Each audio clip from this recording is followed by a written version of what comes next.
and they'll read some of the things and instantly be turned off. For instance, they claim that gravity exists, but the flat Earth disk is constantly rising upwards, accelerating at 9.8 meters per second, and they claim that is the reason for the effect of gravity. So you're not falling the Earth, the Earth rises up and hits you, this kind of idea. Of course, this is ridiculous. You can prove that that's not the case, because if the Earth was constantly rising, as they say in the Flat Earth Society, helicopters, airplanes, balloons, whatever, the Earth would crash into them constantly. But this is a clearly false argument to make flat Earth research look silly, because if the Earth was constantly rising up like that, then it would crash into planes and helicopters and everything. So it's easily proven incorrect, and they purposely use these easily proven incorrect arguments so that genuine people looking into the flat Earth will be deterred from looking any further, because it seems like such nonsense when you read these nonsense arguments, like the Earth constantly rising to account for gravity. So you were saying to me that there is no gravity. Right. In reality, all legitimate flat Earth researchers are aware of the fact that there is no such thing as gravity, so it doesn't need to be accounted for. The idea of gravity, Sir Isaac Newton, a knighted Freemason, came up with this idea. The fact that objects which are denser than the medium surrounding them sink, and objects which are less dense than the medium surrounding them rise. This is a natural property of physics that's long been known for hundreds of years before Isaac Newton. It wasn't called gravity, it's just density, it's just weight, it's just how things are. So if you've got a rock and you let it go, it's going to fall to the ground because the rock is denser than the air around it. If you fill a balloon with helium, the helium is less dense than the nitrogen and oxygen and other elements in the air around it, so it rises up. If you fill a balloon with hydrogen, which is even lighter than the helium, it's going to rise up even faster. If it's a liquid solution, it's the same thing. So it doesn't matter whether it's gaseous, liquid, or otherwise. All that matters is the density of the medium and the object in it, and it will sink or rise based on that. Gravity. This is an idea that Newton came up with to explain why people, buildings, and the oceans don't fall off the underside of a spinning ball Earth, right? If we're on a ball, and say people in Australia, they'd be standing upside down, inverted. What is holding them on? Well, he says gravity. And gravity is this magnetic-like force which pulls everything towards the center of the ball Earth. This is provably incorrect in many different ways. For instance, if there really was some sort of magical magnetism holding your feet to the ground so that you didn't fall off the ball Earth, then every step you took should be like you were wearing magnet boots, and you'd have to lift your one foot off, and thunk, it would thump right down to the earth again, and it'd have to be like that. And if you ever were able to overcome the gravity of the Earth enough to jump both feet up at the same time, well, you should continue off into space, because if you've jumped, say, So you said gravity is like, if that is true, then every time you took a step, it would be like having those, every step would be really hard, because you'd have to pick it up and your leg and drop it down again and pick it up and drop it down. I guess continue on with that thought if you can. Sure. And so if you were able to jump both feet at the same time, you went 2 feet up, the gravity would be slightly less there. So how would it kick into gear and bring you back? You might as well just continue right off into space. They also say the gravity of the Earth holds the moon in its orbit. This doesn't make any sense, because they say that gravity keeps us stuck to the Earth, but it keeps the moon and other things in the solar system supposedly orbiting other things. So gravity has two properties. When they want it to, it causes some things to orbit in circles or ellipses around other things, and when they want it to, it causes things to stick to things. Why doesn't the moon just become sucked into the Earth? Why does it maintain an orbit? If gravity is what keeps it into the orbit, why doesn't it get sucked into the Earth like we do? Or if we jump up, why don't we start orbiting around the Earth like the moon supposedly does? Why don't we do that? It doesn't make any sense that one would do one and the other would do the other. Nor does it make any sense that, say, the moon's gravity causes the tides on Earth, as they tell us. If the Earth's gravity is 8 times, or however many times they say it is, more so than the moon, then how could the moon's gravity, the lesser gravity, overcome the Earth's stronger gravity at the surface level on Earth and pull the tides towards it? That doesn't make any sense whatsoever. That the gravity of the lesser gravity of the moon can affect the Earth's tides when the Earth is supposedly causing the moon to stay in orbit. See, what it is that gravity is their catch-all thing for everything. The reason that they know the distance to the stars is gravity. They can weigh the Earth and weigh all the other planets because of gravity. And they've got all these calculations and all these, mathematical formulas they'll show you all day long, showing you how they came up with the weight of the Earth and all this nonsense. And it's all based on gravity. Big Bang is based on gravity.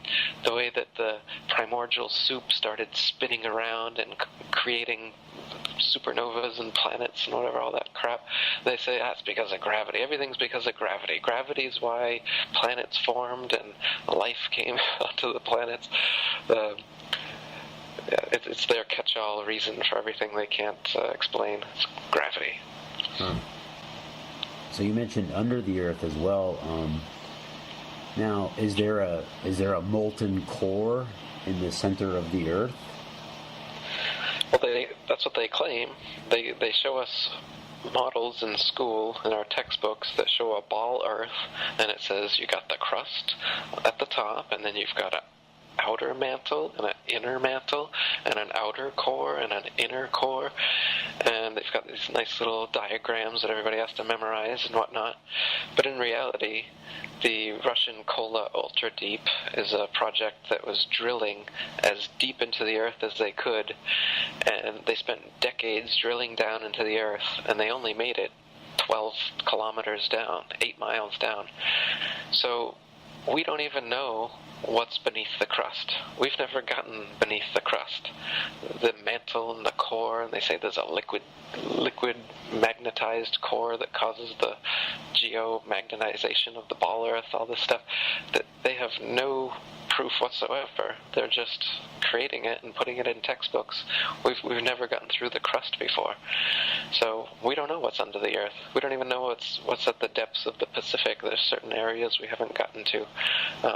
So they're lying to us that they know what's under or inside the Earth. We have no idea. It's a mystery what's beyond, beneath, and above the Earth.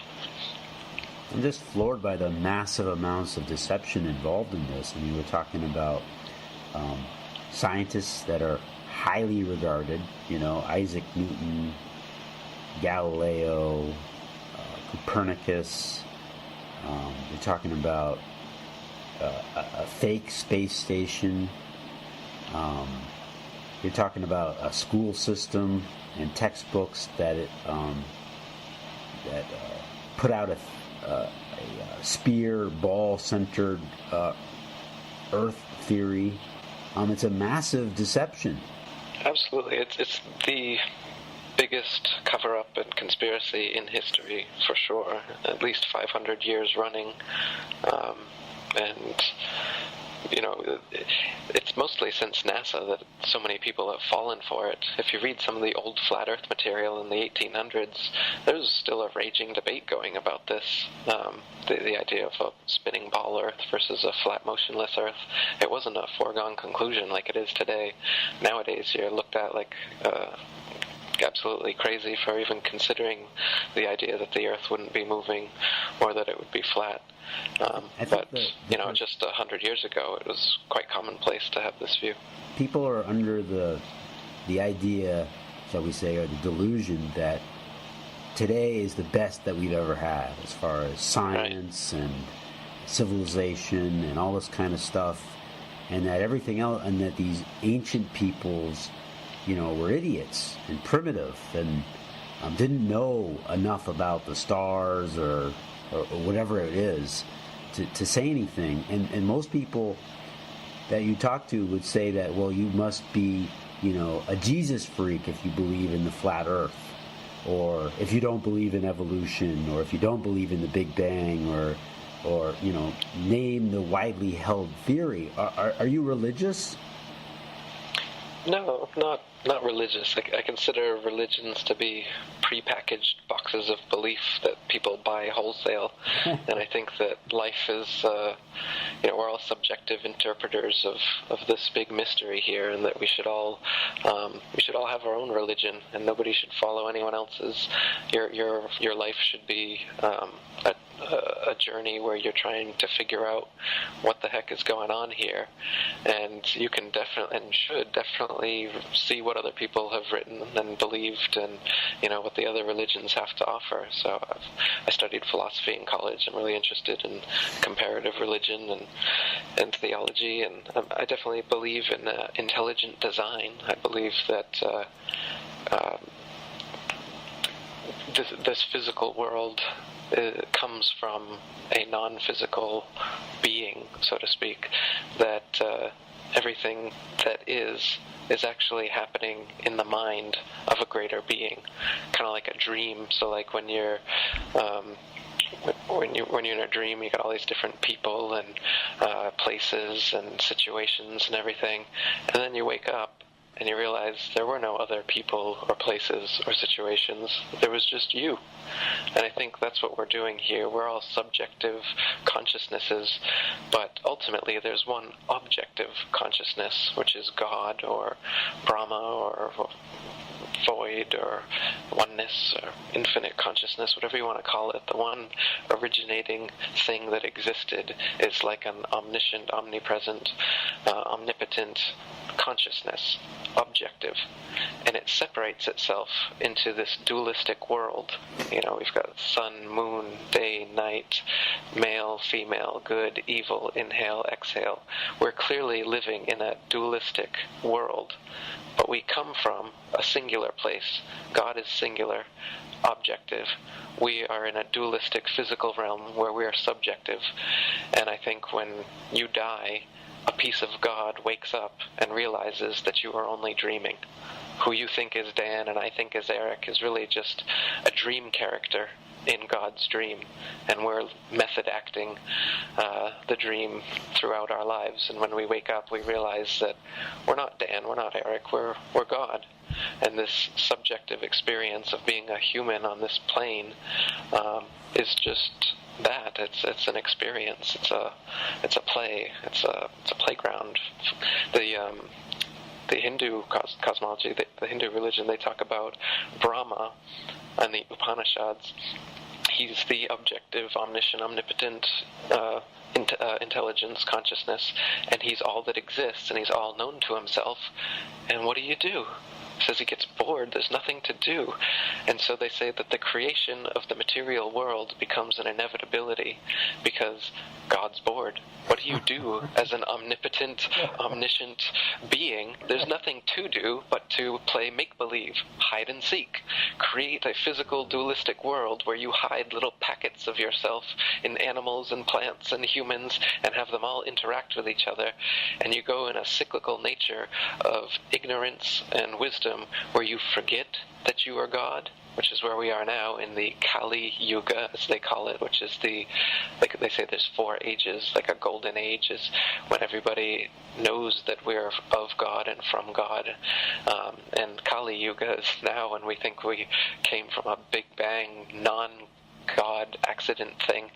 That's the base of this whole conspiracy, that we think that we are the most, like you said, the most evolved things in the universe, right now with our smartphones and our laptops and everything. This is the pinnacle of human evolution. But for millennia, it was known that we are actually devolved from God.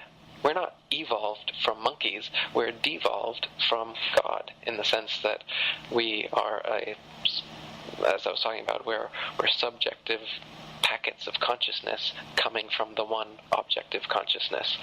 But we're not non-consciousness evolving out of nothingness into monkeys and, transitioning to humans, the whole thing that they go on about. They've never found a species that has turned into another species. It's never happened. It's called macroevolution. Microevolution, little adaptations within species happen, sure, but a species turning into another species never happened.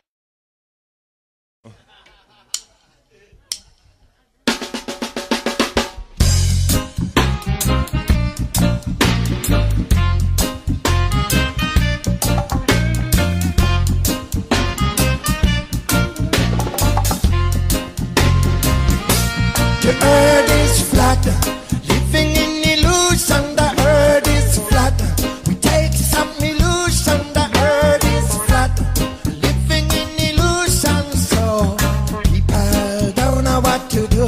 The earth is flat, living in illusion. The earth is flat.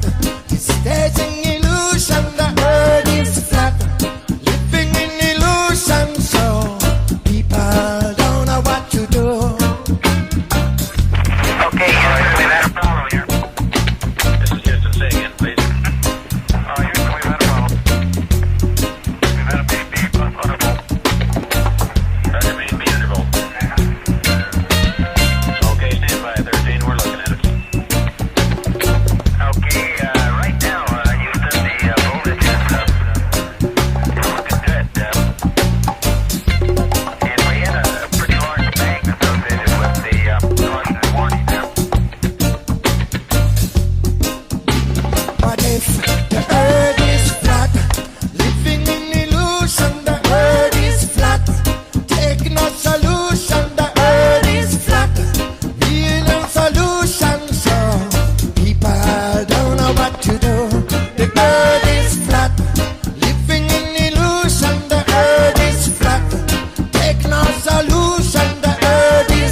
So people don't know what to do. The earth is flat, living in illusion. The earth is flat, take no solution. The earth is flat, living in illusion. So people don't know what to do. The earth is flat, living in illusion. The earth is flat, take no solution. The earth is flat, build them solutions. The earth is flat.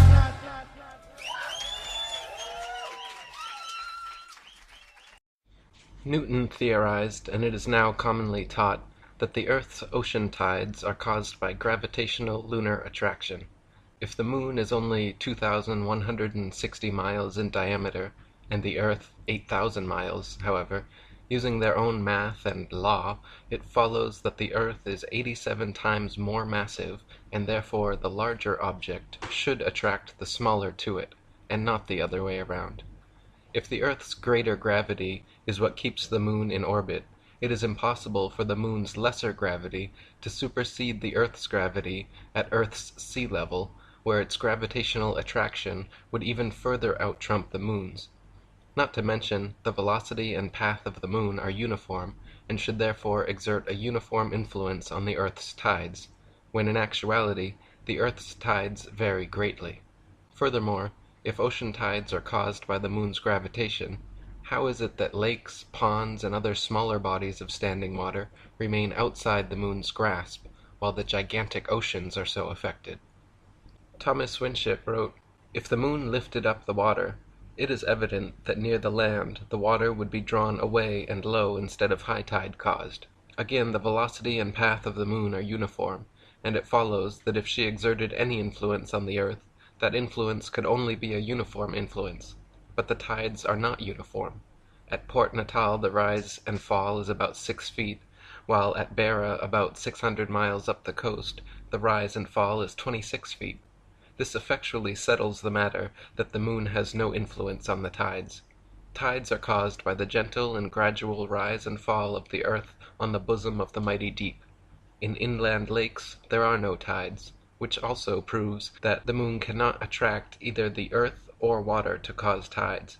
But the fact that the basin of the lake is on the Earth which rests on the waters of the deep shows that no tides are possible, as the waters of the lakes together with the Earth rise and fall, and thus the tides at the coast are caused, while there are no tides on waters unconnected with the sea." David Wardlaw Scott wrote, "Even Sir Isaac Newton himself confessed that the explanation of the Moon's action on the tides was the least satisfactory part of his theory of gravitation. This theory asserts that the larger object attracts the smaller, and the mass of the Moon being reckoned as only 1/8 of that of the Earth, it follows that, if by the presumed force of gravitation the Earth revolves round the Sun, much more for the same reason should the Moon do so likewise, instead of which that wilful orb still continues to go round our world. Tides vary greatly in height, owing chiefly to the different configurations of the adjoining lands. At Chepstow it rises to 60 feet, at Portishead to 50, while at Dublin Bay it is but 12, and at Wexford only 5 feet. That the Earth itself has a slight tremulous motion may be seen in the movement of the spirit level, even when fixed as steadily as possible, and that the sea has a fluctuation may be witnessed by the oscillation of an anchored ship in the calmest day of summer.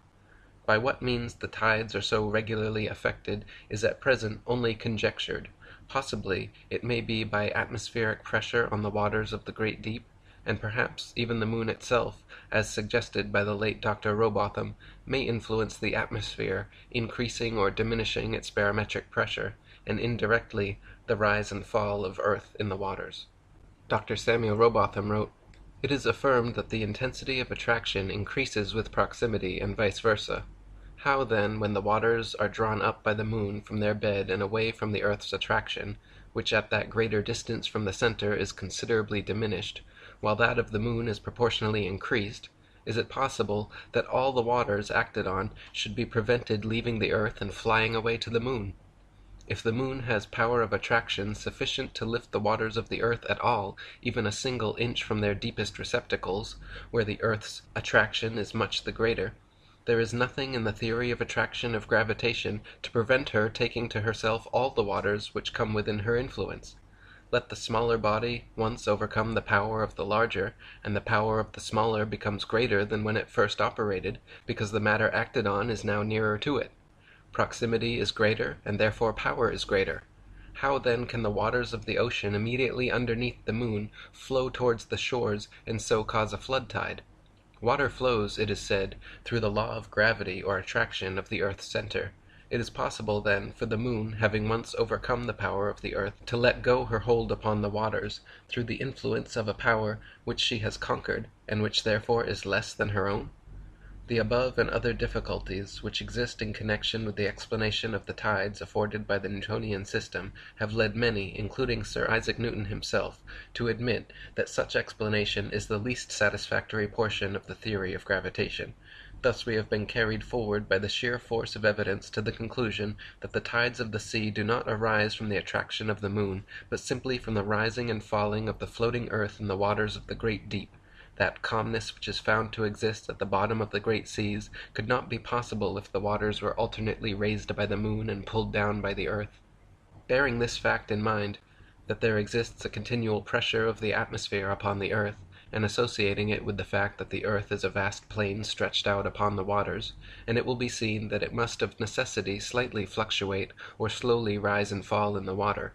As by the action of the atmosphere the earth is slowly depressed, the water moves towards the receding shore and produces the flood tide, and when by the reaction of the resisting oceanic medium the earth gradually ascends and the waters recede, and the ebb tide is produced. This is the general cause of tides. Whatever peculiarities are observable, they may be traced to the reaction of channels, bays, headlands, and other local causes. That the earth has a vibratory or tremulous motion, such as must necessarily belong to a floating and fluctuating structure, is abundantly proved by the experience of astronomers and surveyors. If a delicate spirit level be firmly placed upon a rock or upon the most solid foundation which it is possible to construct, the very curious phenomenon will be observed of constant change in the position of the air bubble.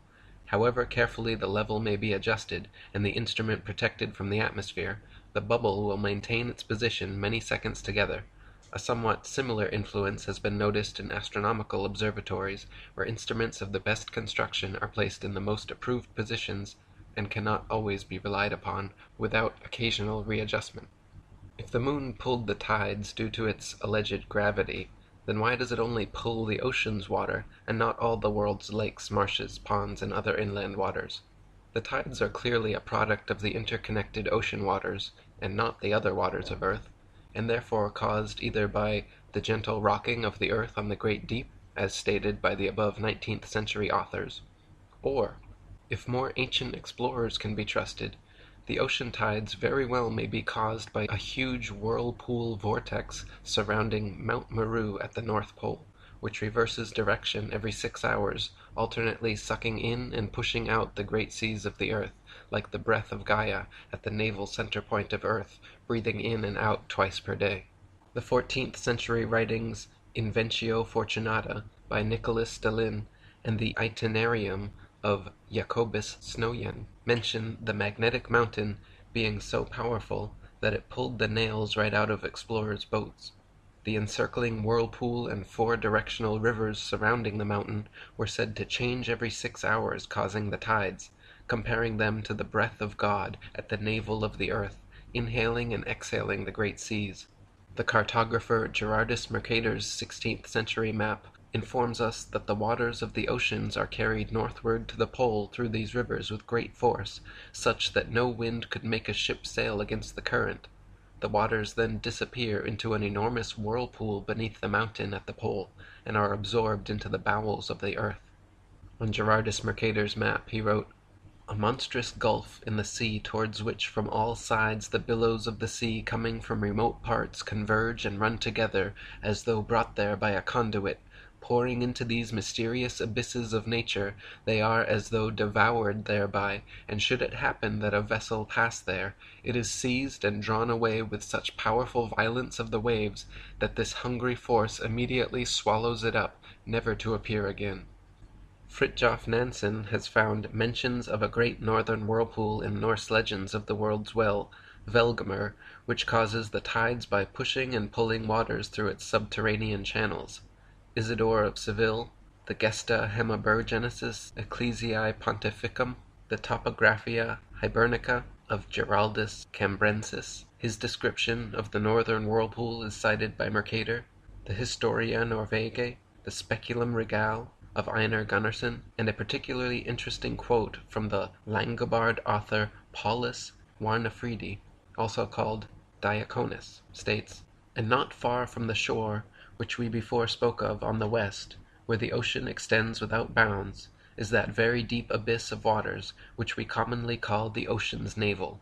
It is said twice a day to suck the waves into itself, and to spew them out again, as is proved to happen along all these coasts, where the waves rush in and go back again with fearful rapidity. By the whirlpool of which we have spoken, it is asserted that ships are often drawn in with such rapidity that they seem to resemble the flight of arrows through the air, and sometimes they are lost in the gulf, with a very frightful destruction.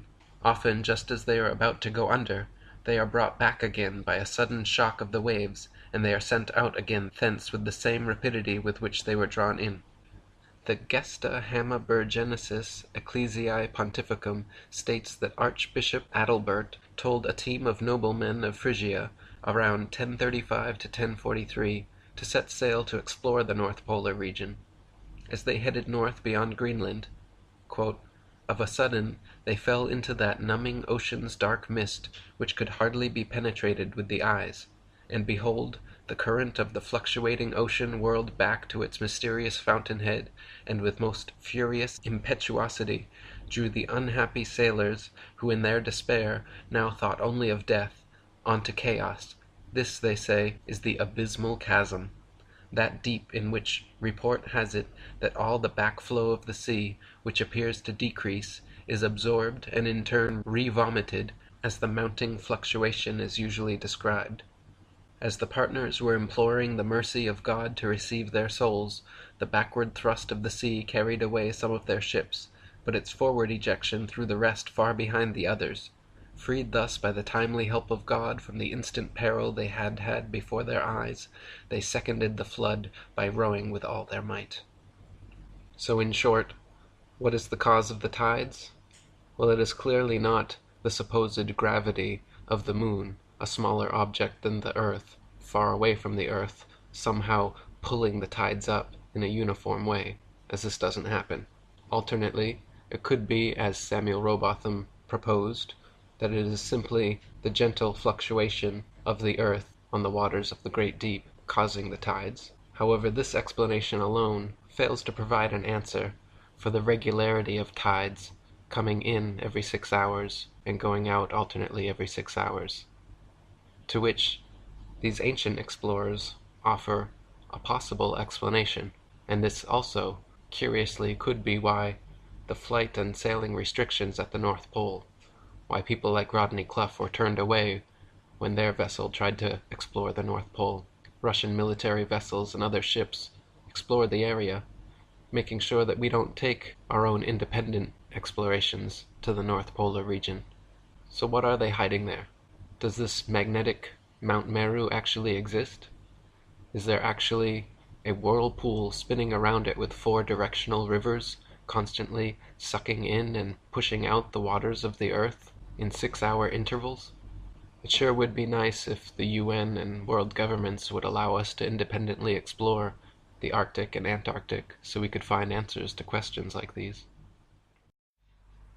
When light of any kind shines through a dense medium, it appears larger, or rather gives a greater glare, at a given distance than when it is seen through a lighter medium. This is more remarkable when the medium holds aqueous particles or vapor in solution, as in a damp or foggy atmosphere.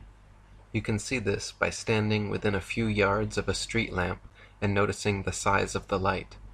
On going away to many times the distance, the light upon the atmosphere will appear considerably larger.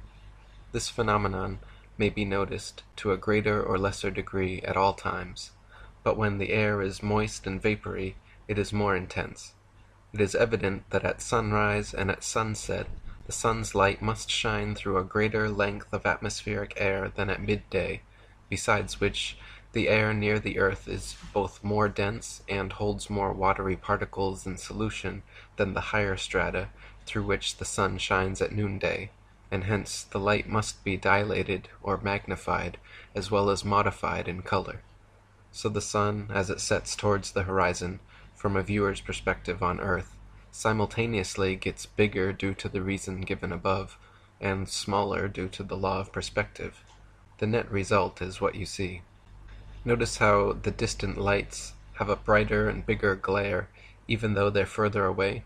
Many contributing factors, including wavelength, diffraction, air pressure, air temperature, width of aperture, altitude, humidity, and clarity all contribute to the net result. The amount to which the sun and moon will be magnified, due to the above reasons, and shrink due to the law of perspective, will depend on all of the above. enature.com writes, "The moon's warm color when seen at lower angles is caused by the relatively larger amount of atmosphere through which one is observing it as compared to when the moon is right overhead. This additional atmosphere scatters the bluish component of the light of the moon, making the low-lying moon appear redder to the observer's eyes. If you look later when the moon is higher above the horizon, you'll see it appears much whiter than earlier in the evening." It does change, and the changes are mostly due to the atmosphere. So I can show you a picture of the sun setting in the desert where it's very dry, and you'll see the sun shrink and shrink into a tiny, tiny pinprick before it disappears into the horizon. And then I can show you another video of on a more over the ocean, say, on a more humid day, the sun is going to actually expand a little bit due to the atmosphere and then disappear into the horizon like a big ball, as many people have seen it. But either way that it disappears, whether it disappears into a pinprick before leaving the horizon or it expands and goes down the horizon, it's simply moving away from your perspective, as we talked about. It's not actually going down, just like a row of street lamps aren't getting shorter and shorter as they get farther and farther away from you. It's just an element of perspective.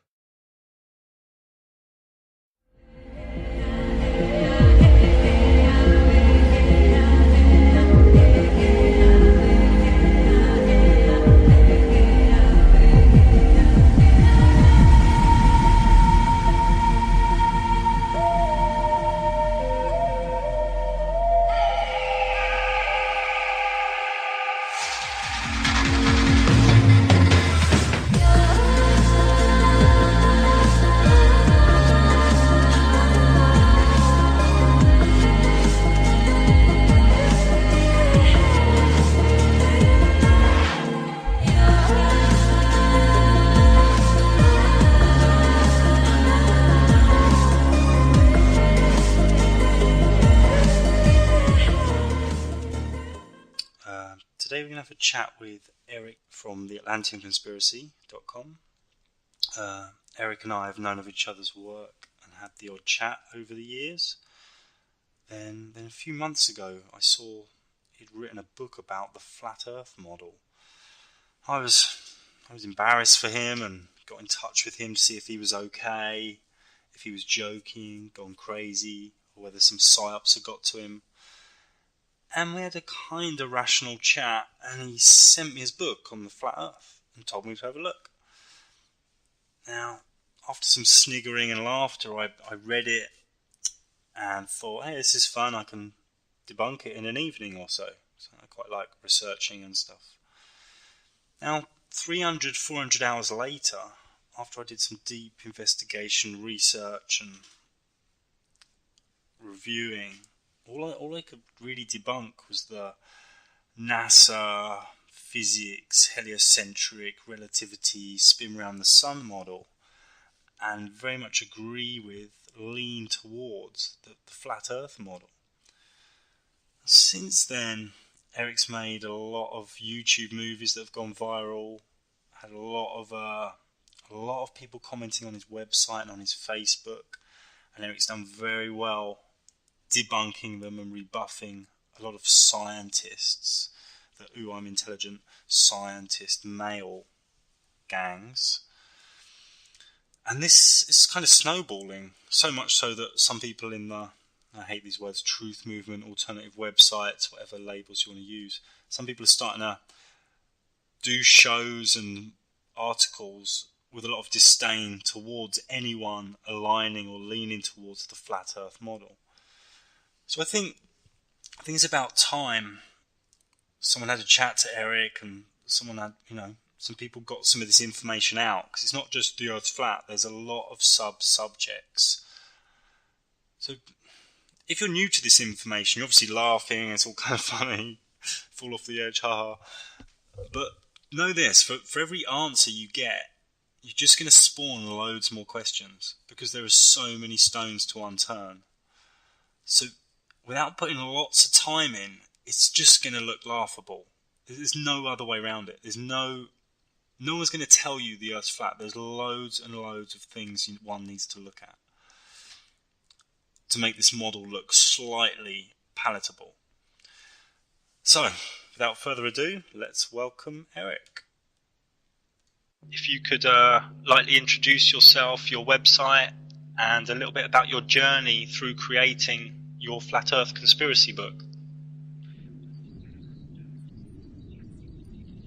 Yeah.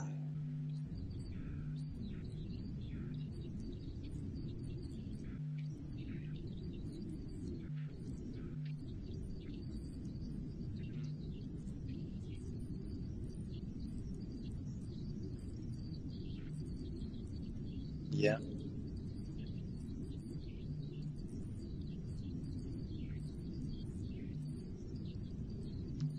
Yeah.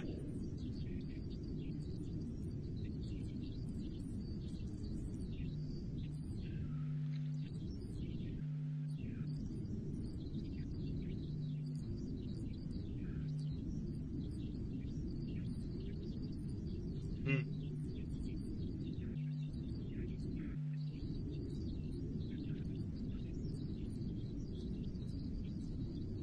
Yeah. Yeah.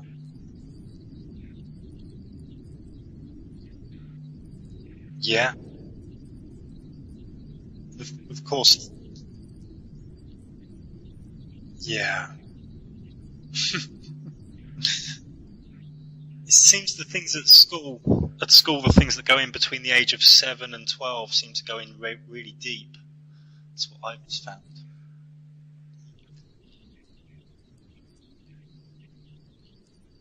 Yeah, and how did the actual book come about, Eric? What sort of information, what sort of things happened to enable you to think, wow, I'm going to collate all this and write a book about it?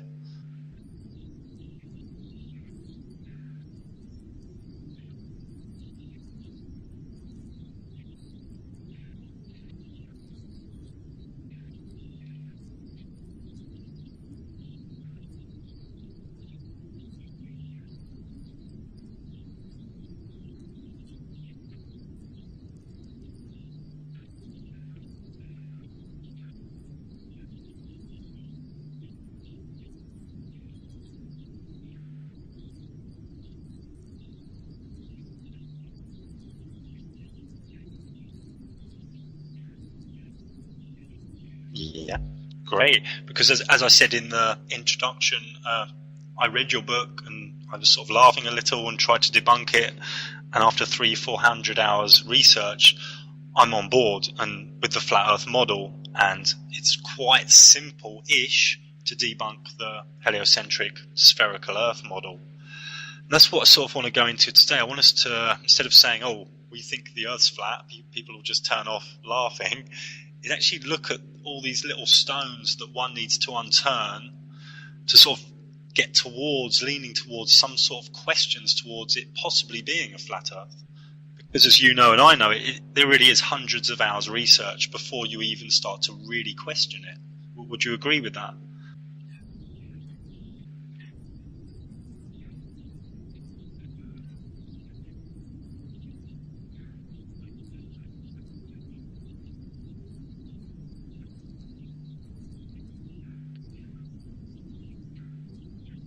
Yeah. Yeah, I mean, what I will say is that the spherical Earth heliocentric is a model, and it is a model that works.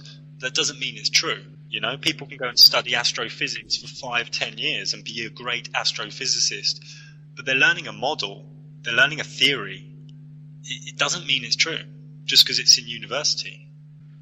I think we should start off maybe, Eric. I mean, this will get loads more people to turn off straight away, but I'm not too fussed about those people who aren't open to new information.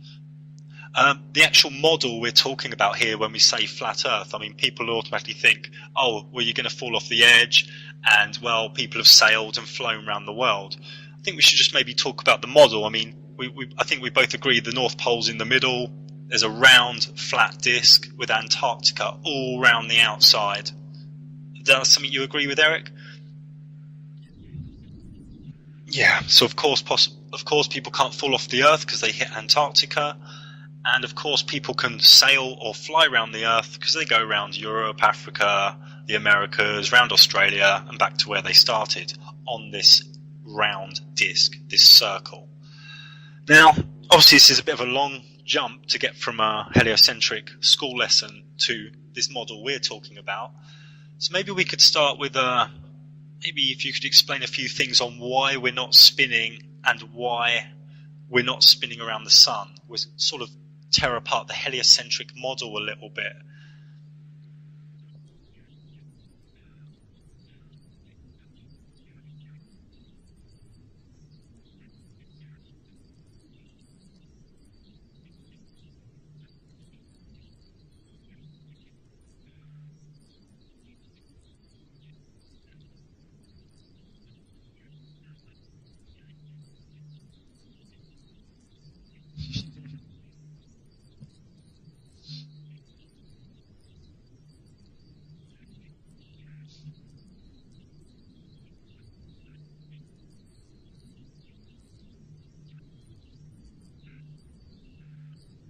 Yeah, that's a lot of G-force.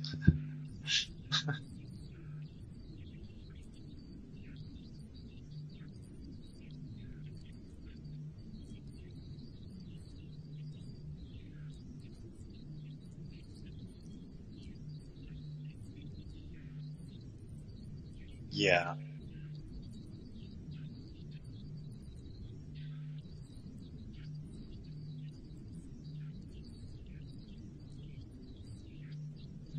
Yeah, which is strange because then the air 1 mile up would be travelling slower than the air, 50 miles up because there's further for it to go.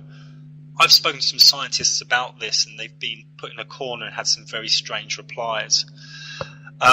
We can also look at the Red Bull skydive a few years ago. He went into outer space. It took him 3 hours to go up and then land. Obviously, if the Earth was spinning, he should have landed hundreds of miles away from where he took off, but he actually landed 6-7 miles away from where he took off. This doesn't make sense.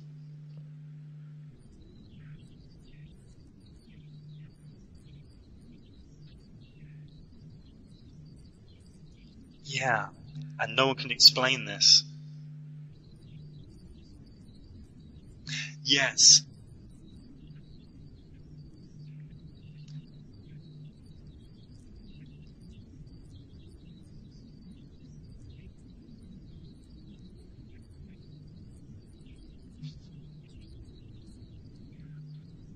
Yes.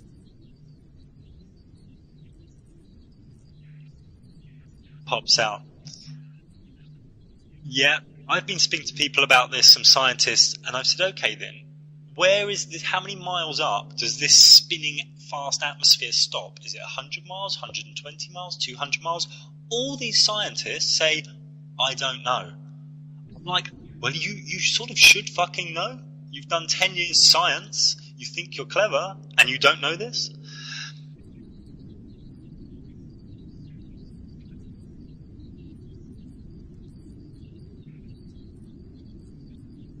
Not possible. It's not possible.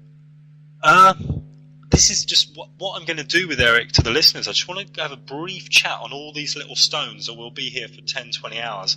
So if you're interested in the heliocentric model and its flaws and its problems, have a look at Eric's website, theatlanticconspiracy.com, or I've got a few articles on this at wakey.com. What I want to do now is move on to curvature. Now, obviously, if we live on a ball, I would sort of want it to act like a ball. And I've been doing some research, and a lot of the stuff you've done, Eric, I've looked at, and it seems that if someone goes very high up in a hot air balloon, well, this is horizon, but with curvature, there isn't really any curvature. I mean, you go to the beach, you can't see it. It looks flat. Granted, people say, well, I can only see 50, 60 miles. The curvature's so slight, I cannot see it. Would you like to talk a little bit about curvature, Eric, and the flaws within this?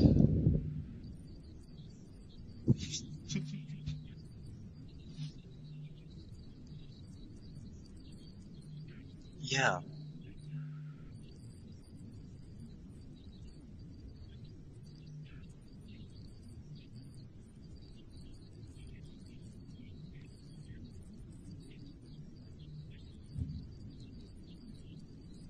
And it's always flat, isn't it?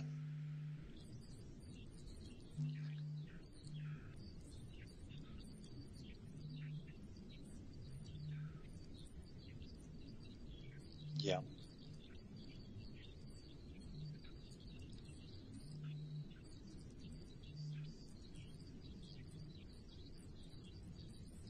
Proves it's not a ball. Yeah, I know. It's because yeah,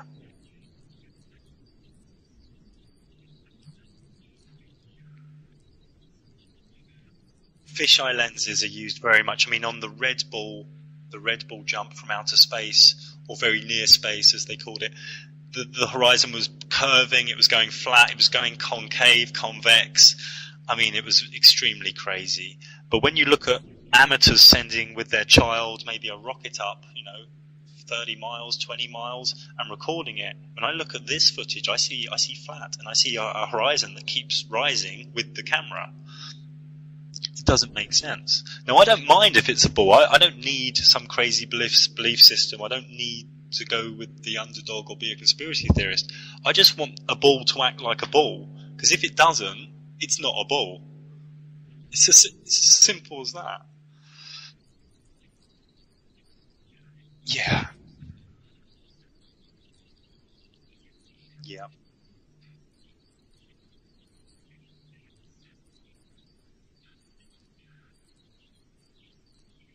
Yeah. So it goes up each mile, the curvature. Yeah. I spoke to a scientist last week who was attacking me. He said it's 8 inches a mile, full stop. And I said, you really want to go away and think about that, because it wouldn't be a ball. So he was talking about some sort of pyramid Earth. He had some sort of pyramid Earth going on in his head, and he didn't even know it. I mean, these people who are thinking they're clever, I'm coming across a lot of logic-minded, atheistic males in their 30s and 40s who align with things that make them feel clever to give them definition. And I've put a few of these people in a corner, and they get very frazzled very quickly. Have you had a similar experience, Eric?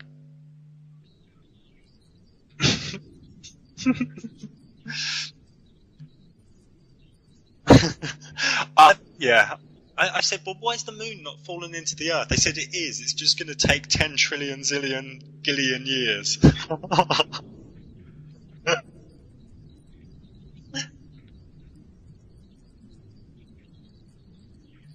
Of course, because your grandchildren are going to be dead before anything, or your it's too big, So, some of the main things I'd say to listeners is have a look at curvature, have a look at horizon. Because obviously, if you go up in a hot air balloon, you're on a ball, the horizon should fall down, and it stays at eye level. This isn't the behaviour of a ball. It's as simple as that.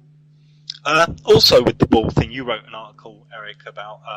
There are billions of people on this planet that believe the Pacific Ocean is like half of a ball. They believe water curves at its surface, which has had me laughing and smiling for many days. I mean, because we can't replicate this can't be measured in any other way. But these people believe the Pacific Ocean is like a ball. Would you like to do some comedy? Sorry, talk about this a little bit?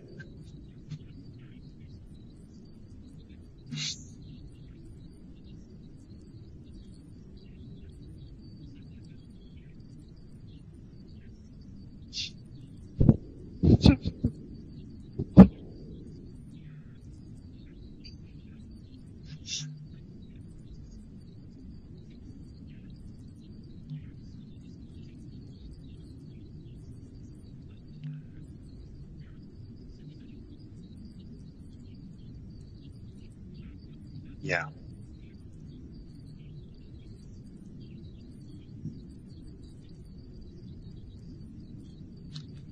Yeah.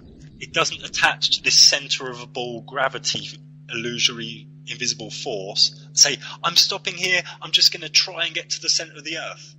Water doesn't behave like that anywhere.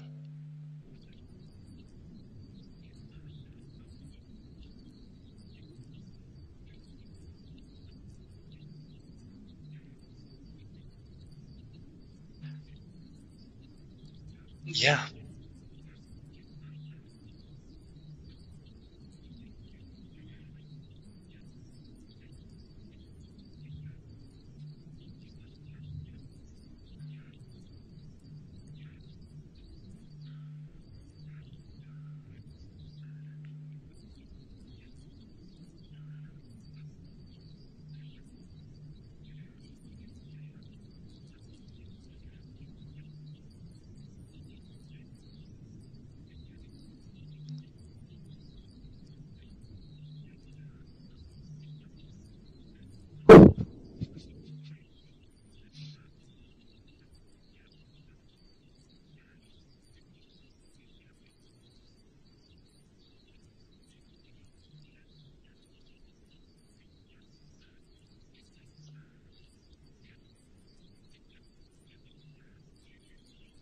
Yeah.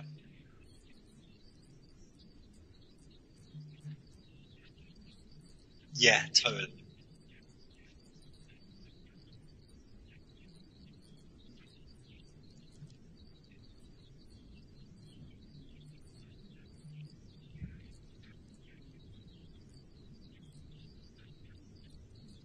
Yeah, it's just weight, isn't it? I mean, I believe in weight, but no one's actually explained gravity to me well enough. And I think Newton didn't even finish his theory, did he? I think he just ate it and just like sold some books and chilled out somewhere. These are very. The sun and the moon are very deep subjects. I mean, these two subjects really got me. They got me stumped for weeks. I had so many questions. I'm still researching some things about the moon, but very briefly, I mean, most people believe the sun's 93 million miles away, and that the eclipse where the sun and the moon are the same size is a random coincidence. Now, I think we both agree the sun and the moon are above the flat Earth, spinning round. The sun goes in like a spiral, which gives us the seasons. Would you like to elaborate a little bit more on the sun and the moon, Eric, from the theories within your book?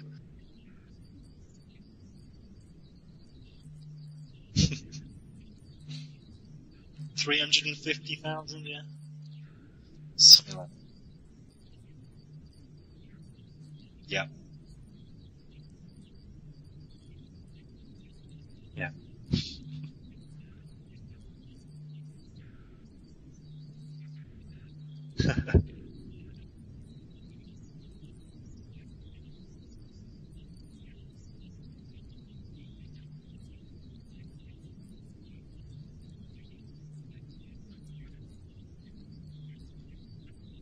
Yes.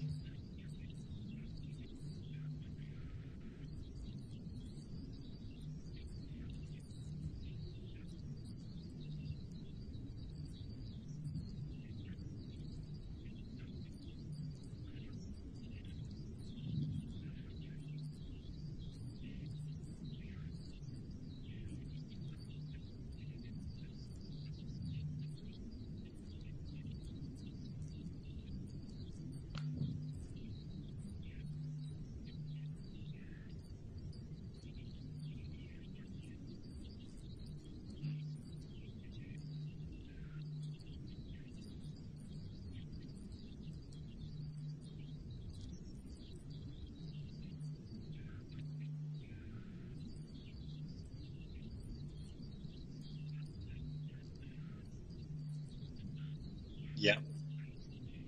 Yeah, yeah, yeah.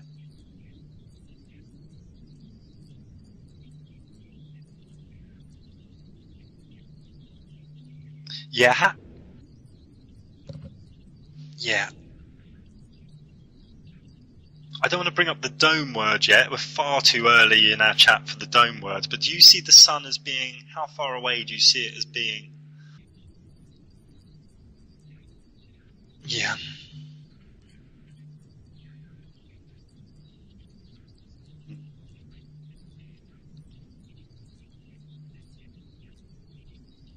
Yes.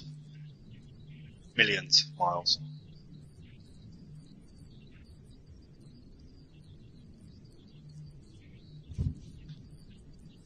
Yeah. Yeah. I would urge listeners to look at the size of the sun compared to the Earth in the mainstream model, and then go and watch a sunrise or a sunset and just have a really deep think about what's happening, because it's just not possible. Have a look at the sun's rays coming through the clouds. Have a look at some homemade sort of high altitude rockets filming the sun from like 20 miles up. This thing is not 93 miles away. It just isn't. I mean, you don't even need to do too much research. You just need to meditate and look and just use your eyes. I mean, really, this is a big lie. The sun's quite an easy one to knock off the list, I think.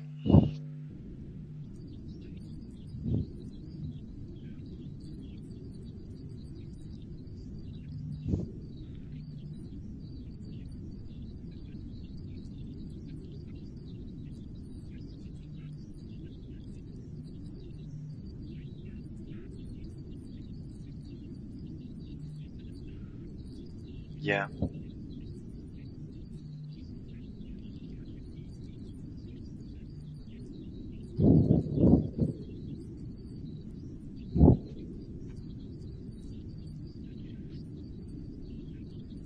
Yeah.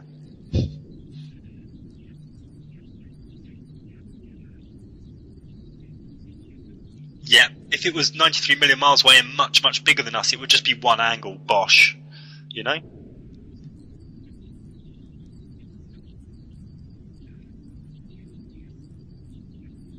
Yeah, refraction. I was speaking to a scientist, no, it's refraction, oh, it's refraction. I'm like...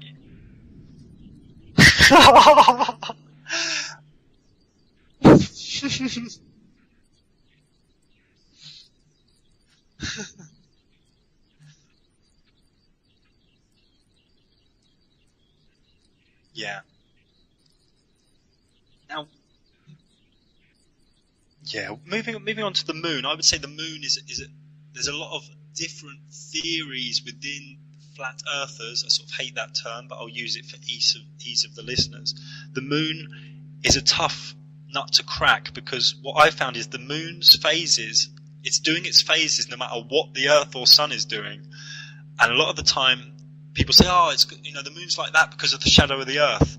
And I'll look at the sky, and I'm like, "Well, no, it's not. The moon's just doing its thing, and that's not the shadow of the Earth." You know, and the moon's just doing its thing. And I've got multiple examples of it not being to do with the sun, not being to do, you know, they say it's the reflection of the sun's light. They're saying the curve is from the Earth. I mean, the moon is not how we are taught it is. I have an article coming out in about 2-3 weeks about the moon that's going to lay a lot of this out. Could you explain a little bit about the moon and what you wrote in your book, Eric? Something for the listeners.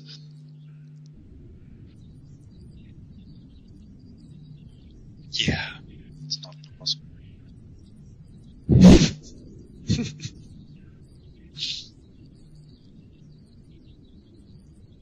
Yeah, 40 billion to one shot.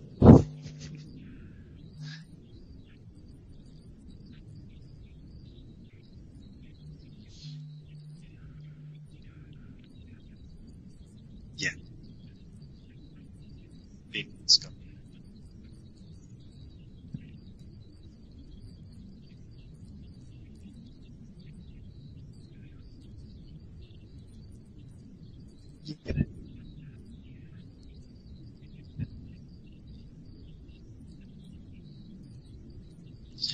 There's also been sightings of stars in front of the moon, and one of the ancient Islamic symbols is actually a star in front of the moon.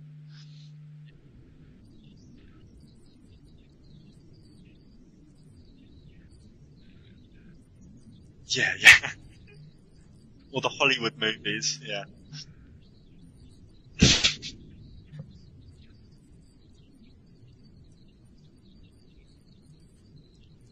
Yes, I'm right. Now, when I look in my research recently, and I haven't got round to doing the article of why mainstream science says the moon is bluey silver, the answers they give are so funny. I mean, they say it's the sun's reflection, but the moonlight does completely different things to plants. It does different things to the sea. It's still the sun's reflection. It's the same light. Well, it's silvery blue. I mean, I look up. This isn't yellow or white. It's silvery blue.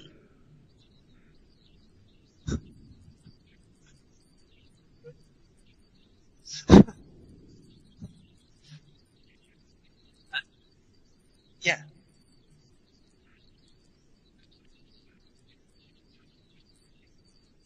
Yeah. And anyone listening who's into like esoteric work or mysticism, or who works with the moon energy and works with the sun energy, these are very different flavors, yeah? Very different flavors. And if we go through history, we see the lunar cults. This is a very different energy to the sun cults. These are very different esoteric energies, you know, on that subtle level as well. Yeah.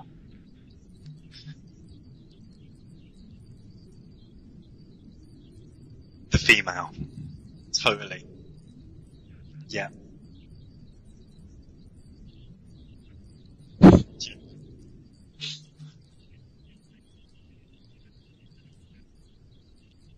Yeah, and in a lot of old alchemical woodcuts, it's showing the balance between male and female, conscious, subconscious, as the sun and the moon, always shown as the same size. I believe a lot of these alchemists knew about the flat earth and the model we live in, but this is a theory I cannot yet prove.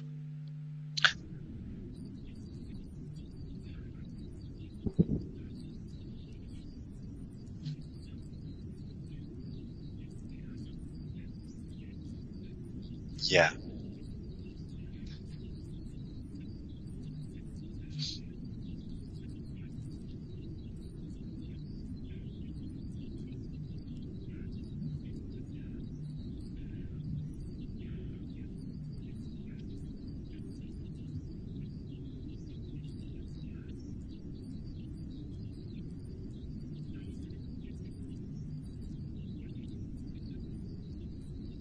Yeah.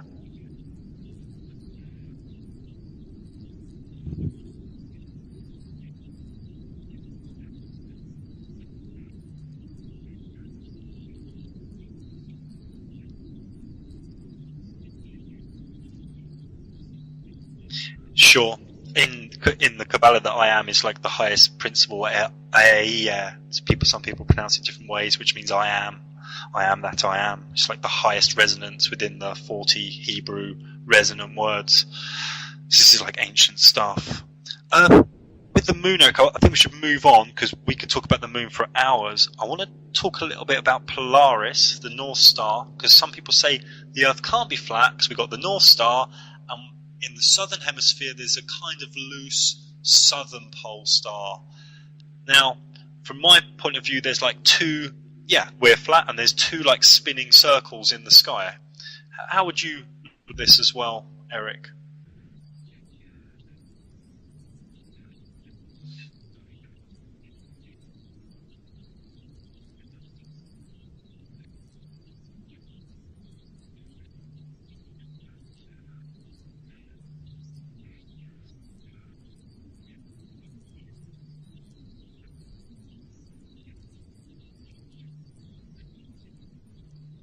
Yeah, because they're not that far away. They're like self-illuminaries that just aren't that far away.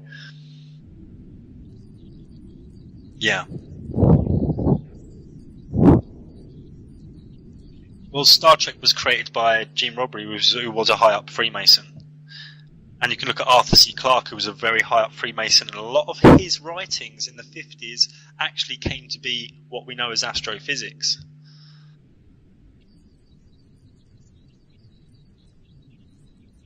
Yeah.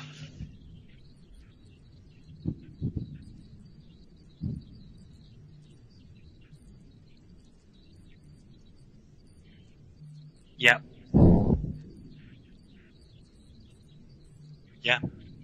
Arthur C. Clarke came up with the idea of satellites and a lot of things that are being used. But with I believe that the Southwest Stellarium, I think it's called, you're sort of on a flat Earth, and you can move your location around the Earth, and you can see the spirals in the sky around the North Star and the sort of Southern Star. Now, Stellarium is sort of correct. I don't know if you know that software. Yeah, it's like that. Yeah, it's a planetarian, and this software is pretty much telling us how it is. It's just they're not 10 trillion, zillion, gillion light years away.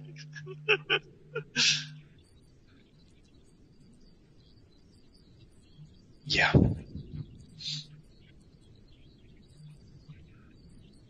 Yeah.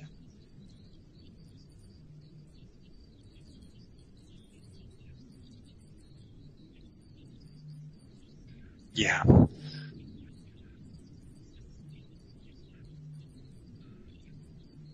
Yeah. Now, before any astrologers freak out, the astrology model still fits, that each bit of light in the sky still gives us a different energy, and the different wandering stars, which people call planets, plain with a T thrown on, these still give us high definition energy, like Mars, a very red, very war, determination energy, Jupiter, fortune, wealth.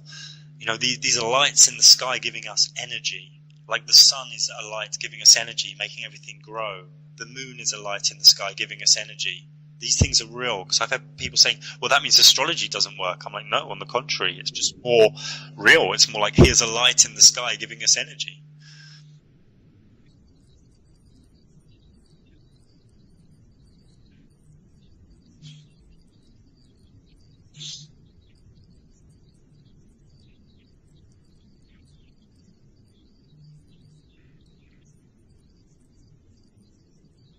Yeah.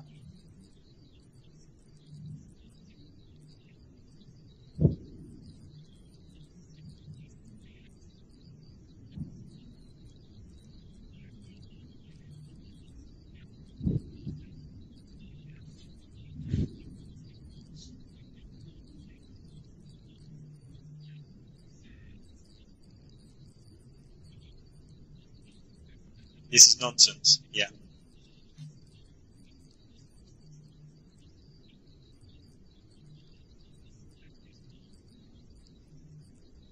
Yeah, I've used astrology for transits and making important meetings on certain dates to do with transits. This is really powerful stuff. They just don't want people knowing it. Exactly. So they put Mystic Meg in and things like this. And, yeah.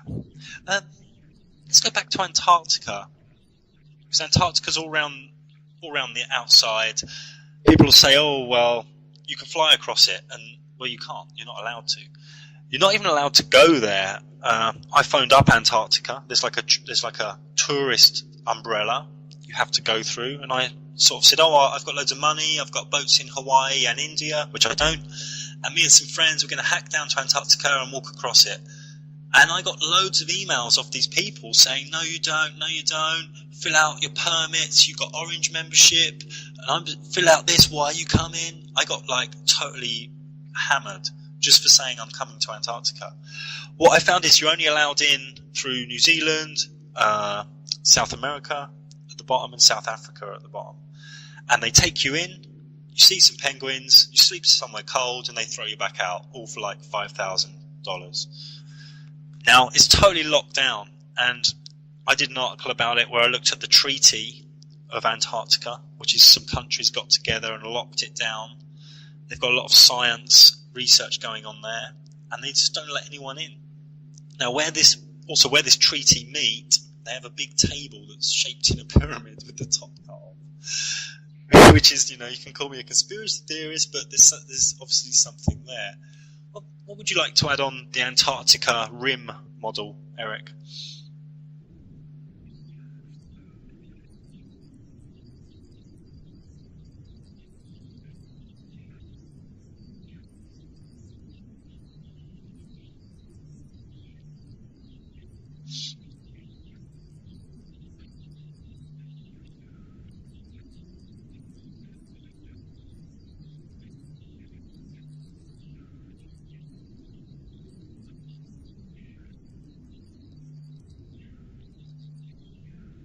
Yeah.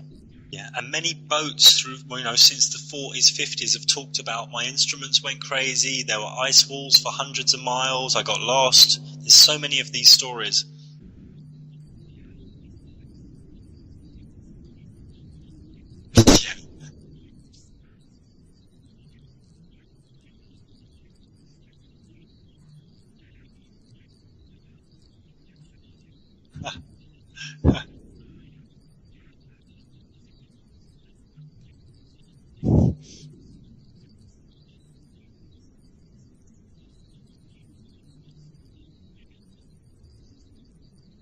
Yeah. They did something clever last year. Prince Harry was down there, and he basically just made some filming. He was with Rupert and Tarquin and a few of his friends, and the story was, it was on all the mainstream news, Prince Harry in Antarctica. Oh, we had to go back, it was just too cold, my foot got blisters and frostbite. What the message to the subconscious is, it doesn't matter how rich you are, don't go there, it's too cold. They know that Prince Harry and a team of injured servicemen and women have been walking to the South Pole. Well, they've got there. They've completed the 200-mile Walking with the Wounded South Pole Challenge. That's its proper name. They've spent more than 3 weeks trekking through Antarctica, and this was what it sounded like at the moment when they arrived at the bottom of the world. Let's go!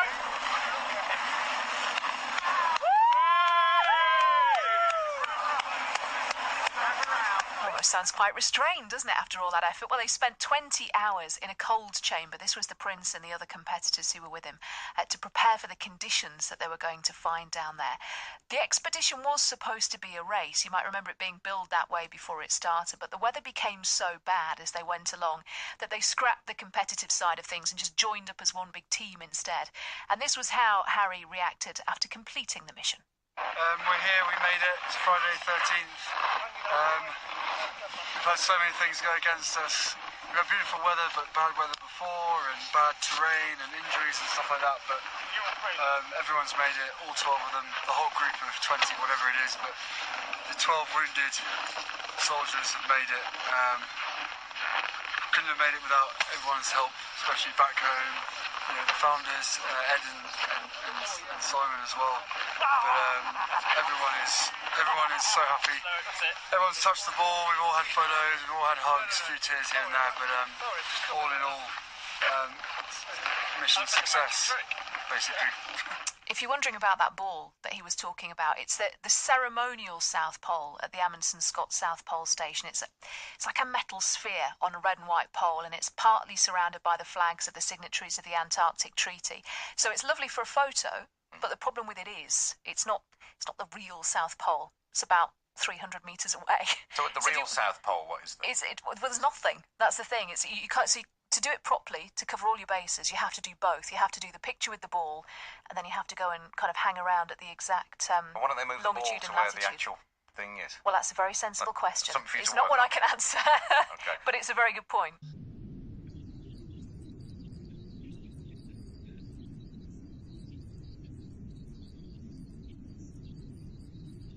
Yeah.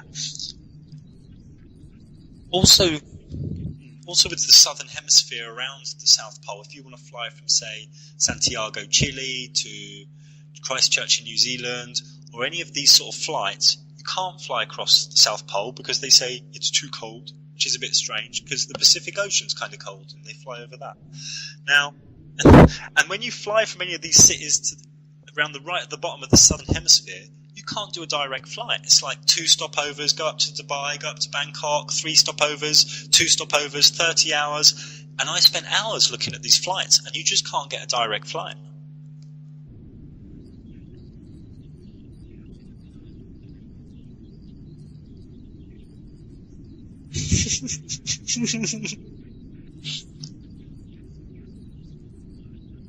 It's straight, direct.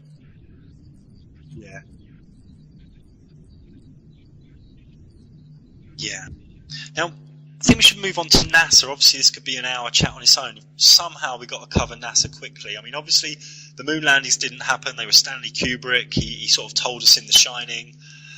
NASA's a lot of the astronauts have been killed who work for NASA. Very strangely, NASA was created pretty much by people within Project Paperclip, a declassified post-World War II CIA project, where they took Nazi scientists into NASA. I don't believe anyone has actually ever been into space because all the footage we have is from NASA, and all of this is like, CGI nonsense. Well, what would you have to say about NASA if you were to sum it up in a few sentences, Eric? Yeah. National Association of Space Actors.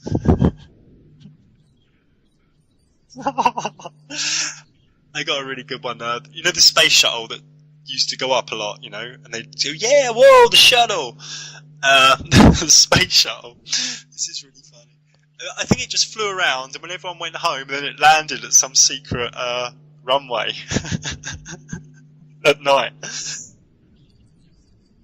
I asked a scientist about the shuttle, how it docked with the space station while it's 64,000 miles an hour around the sun, while doing 3,000 miles an hour or so around the Earth. And the scientist says to me, "Oh, it's clever computers controlling the thrusters." No, I said, well, the Harrier jump jet uses clever computers, and it can't take off in a breeze without wobbling about. And the scientist said to me, no, NASA's got really clever computers that no one else knows about.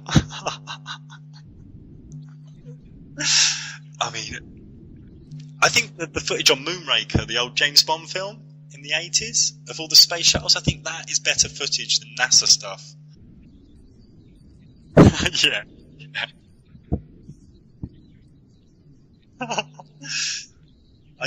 I spent a whole night once searching for a re-entry movie because I thought, well, there's been like 300 to 500 space missions. Surely they filmed a re-entry.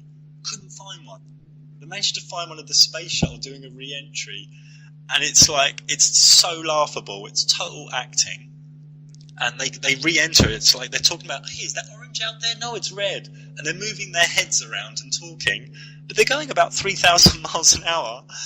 And they should be like, you know, their heads should be coming off their bodies. And then when they come into the atmosphere, it's pitch black and it says, "Hello, Houston, it's nighttime here." Just conveniently nighttime. So you can't see anything. And people believe this stuff. And you did a video on the space station, which was really good, really summed up the space station hoax.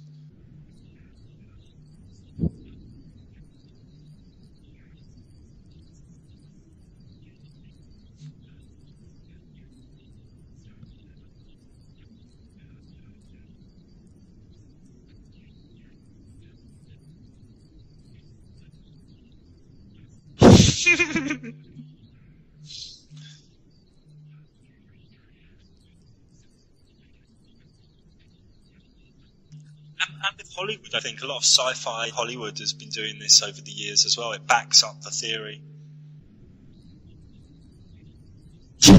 Same, you know, hey, are we using this footage for NASA or for the film coming out? Put that in the baby pile. Yes.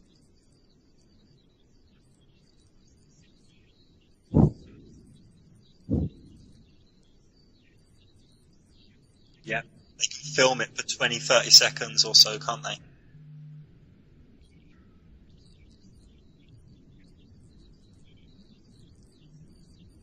Yeah.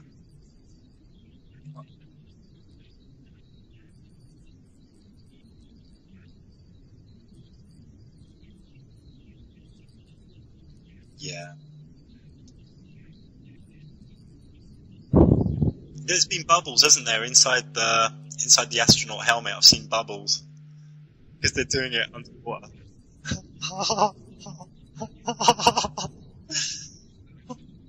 What I don't understand is all these people, these truth people. I hate that sort of word, sort of the big names. They don't believe the banks. They don't believe the politicians. They don't believe the gurus. They're questioning everyone and everything except for NASA. It's like, hey, I've got this big truth website and all these DVDs, and I stand up on stage and talk about truth. But NASA's correct. Well, it's just really fucking crazy how everyone's questioning everything except for NASA. I don't know. They must have some mind control stuff going on.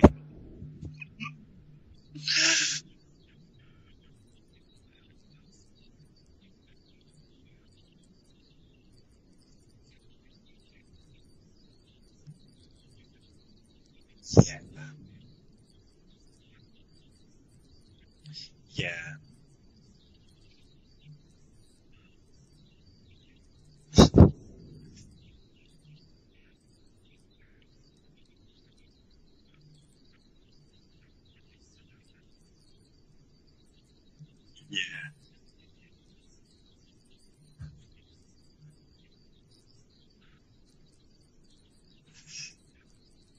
Yeah.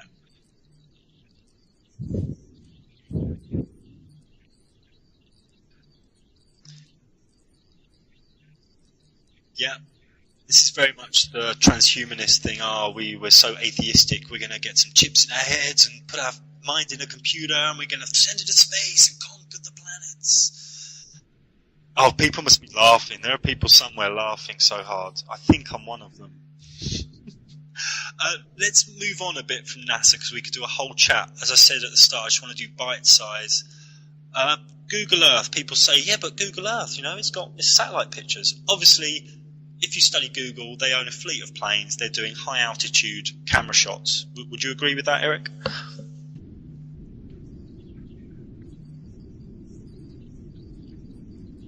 Yeah, of course. Yeah, yeah, we can do it 30 miles away, but no, we're going to go 500 miles away and take a photo of your house. And people have, well, it's really stupid. I don't get it. I don't get it. When you go to Google Earth, say you've never logged into it and you go to it for the first time, you see the Earth. That's not a photo. I mean, you don't have to be Einstein. That's not a photo. That's computer generated. And you have to say to yourself, well, if they've been going to space since the 50s, 60s, why in 50 years haven't they taken a fucking photo or a video of the spinning Earth? What?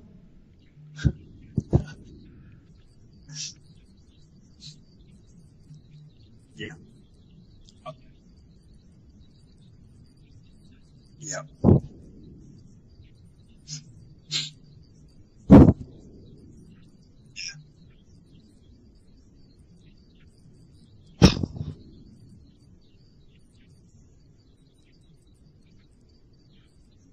Yeah, I did an article last week about the picture of the Earth they use, and I've got big questions about it. There's no bulge of the equator, it looks totally photoshopped, Greenland's border, the light, the sunlight, it's just, there's no stars in it. I mean, there's hundreds of things. And this is in encyclopedias, it's in schoolrooms, it's on New Age websites. Oh, I've got the world in my hands, imagine peace on this globe. It's everywhere, this picture. Can't get away from it. I'd like to talk a little bit about satellites. Now, the first thing I think about satellites is, you say to people at night, say, oh, look, there's a satellite in the sky, look, you can see it.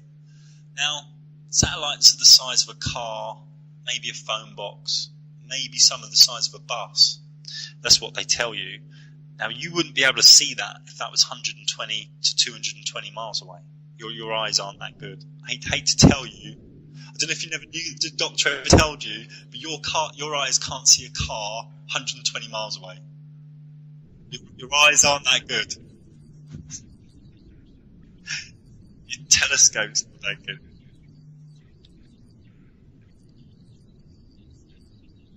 Yeah, it's just a high altitude flying thing, isn't it? Yeah.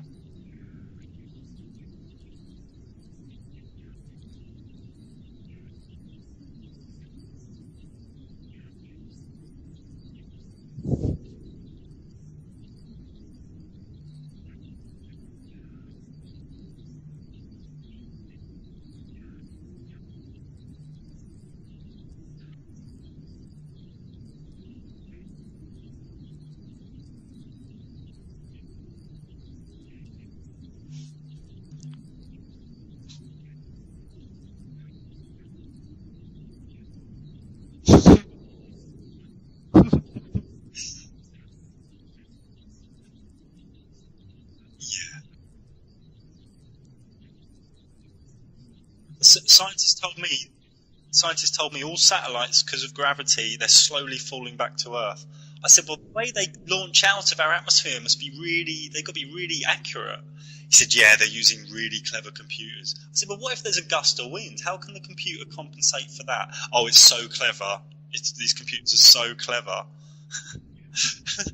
Because obviously if it went into space at a diagonal, say, out, it would just fly away from the Earth forever. So what they're saying is they're going out at a certain angle where it doesn't fly away from the Earth and it doesn't fall back to Earth. It's just really fucked up.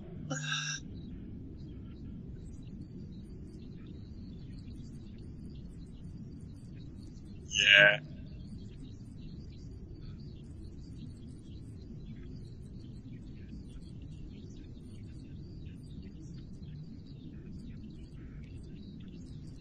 Yeah. If anyone wants, I did some recent articles about Pluto. They're doing a big mission to Pluto, which is really funny. It's like Under Fives, my first computer images. And I did an article about the Mars hoax. No one's ever been to Mars, the rover, and all this nonsense. You've really got to look into this, especially, I mean, the high fives in Houston and these actors, these frontmen, the media frontmen at NASA is so funny.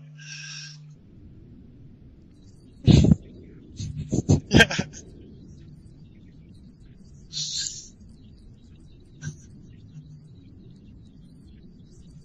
Yeah.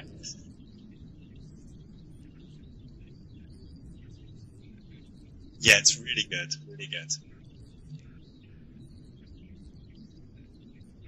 Yeah, it's brilliant. Yeah. Yeah.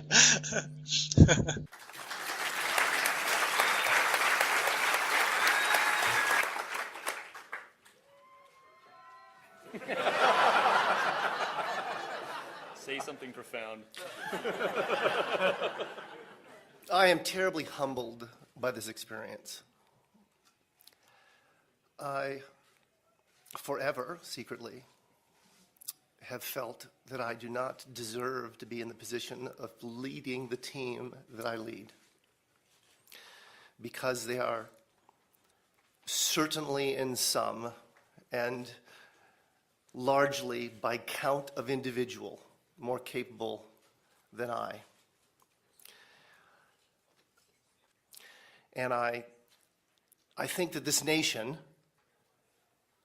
is a truly great representation of a corner or a piece of humanity that reaches out and explores and conquers and engineers. We are kind of tool makers, agriculturalists, pioneers, and that's reflected in the activities and actions and results of tonight. So I want to say thank you to the blue shirts.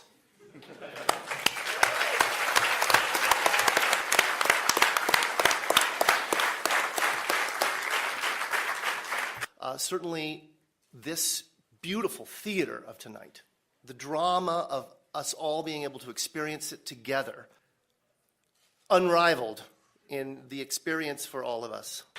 And with that, really, I have nothing more to say. That picture says it all for me. I think that is the best picture of Mars I've ever seen. The money, $2.5 billion. We don't put it in the rover and send it to Mars. We spend it here on Earth. And Charles mentioned at the beginning that this whole enterprise, if you divide it by every woman, child, man in this country, comes out to be the cost of the movie. I know I speak on behalf of all my colleagues in science. That's a movie I want to see. So thank you all.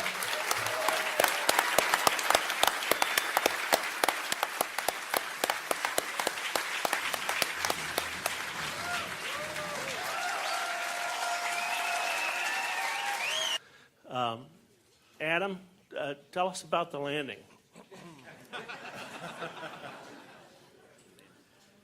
All right, Greg. I can't tell you too much about it. I mean, it looks good. I'm being a little flip. In short, it looked extremely clean. We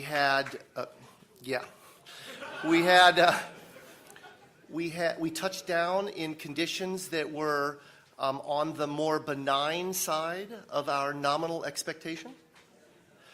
By the way, I want to preface everything. This is preliminary data scooped with the sieve in the cacophony of the control room during the celebration, right? And largely by my good friend Miguel San Martin, who's somewhere out there, I hope. At any rate, very nominal, remarkably good.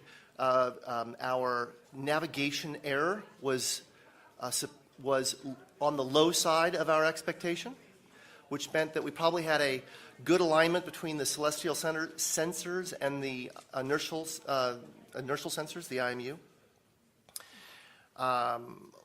Our powered flight appears to have been excellent. If my good friend Ben Toma is in the house, is Ben in the house? So it looked good, in short. Good and clean. And it looks, at least by my eyeball, that we landed in a nice, flat spot. Beautiful. Really beautiful. What? I have to ask you, what kind of file type, can you tell us about the image file type and compression that was used to send this very important couple of thumbnails back from Mars? Yes, unfortunately, I absolutely cannot.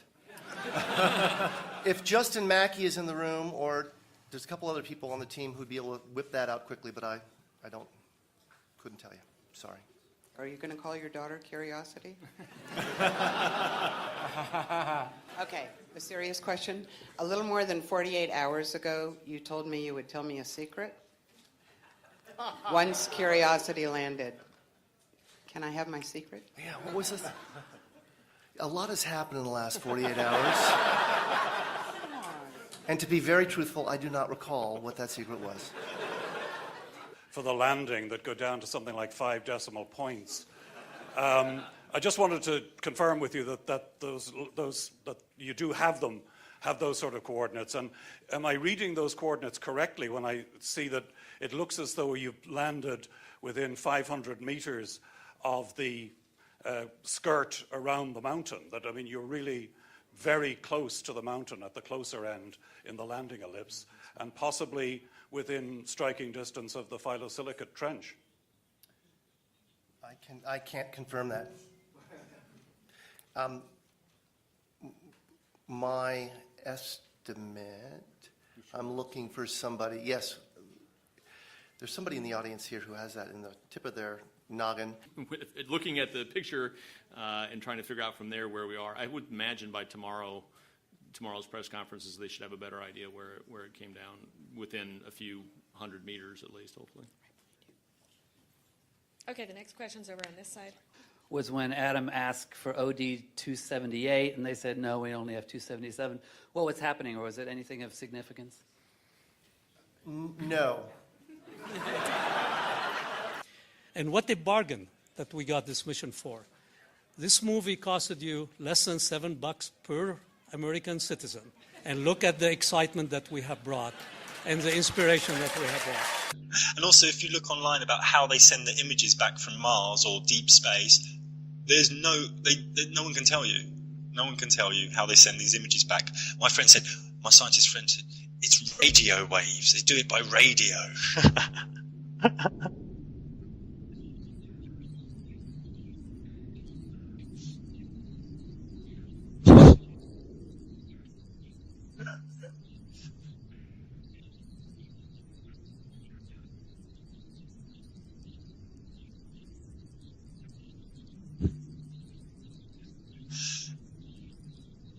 Yeah, and of course GPS is all a bigger. It's a military project, wasn't it? GPS. Yeah.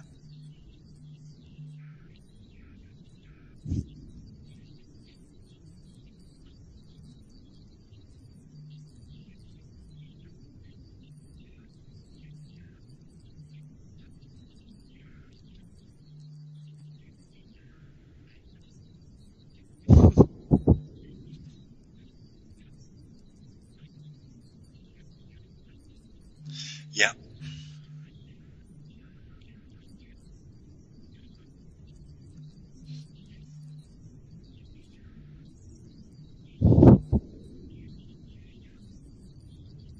Yeah. Yeah. Yeah. I know a guy, and he's got quite a bit of money. He's like, I'm going to Antarctica. And he spent like thousands, and they put him by some ice, fed some penguins, slept in a cold igloo, then they kicked him off, took some photos. It's like, it's amazing. It's like, yeah? It's like, yeah, it was cold and there was ice. Oh, well, I got that in my fridge. I got that in my freezer. You know? And they charge you thousands. It's crazy. So recently, Eric, you ousted the Flat Earth Society, which is a group that's been going for quite a while. You ousted them as controlled opposition, which I commend you for, because some of their beliefs within the model, I think, are very warped and sending people the wrong way. Do you have anything to say about that?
Yeah, with nonsense.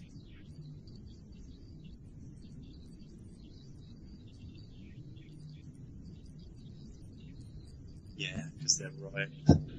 Because the flat Earth is rising up 9 meters a second or something.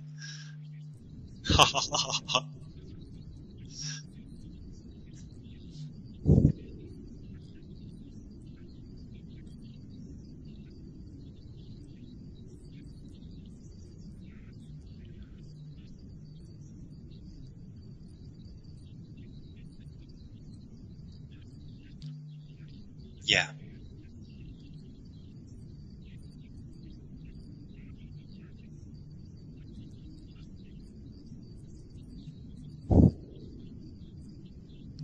It sends people the wrong way. This is their tactic they do on everything. They mix truth with lies and smoke and mirrors, and you end up down a pit. You know, you end up going the wrong way.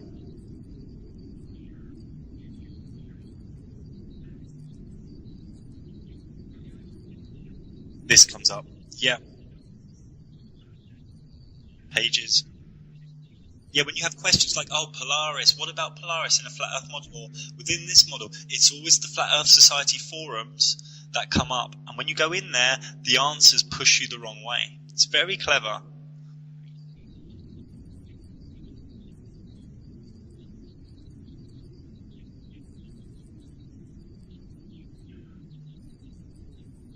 Yeah, nothing to see here. There's another guy who's been doing quite a bit of work on Flat Earth recently, Mark Sargent. He's done the Flat Earth Clues series, which have gone quite viral, I think. You ousted him as a shill last week. Would you like to go into that a little bit, Eric?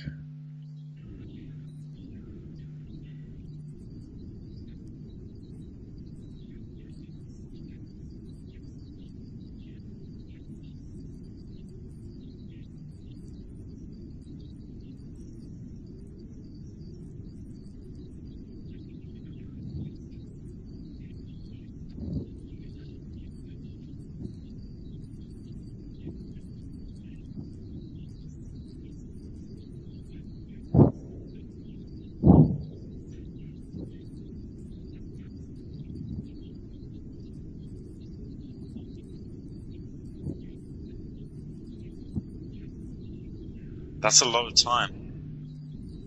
Yeah.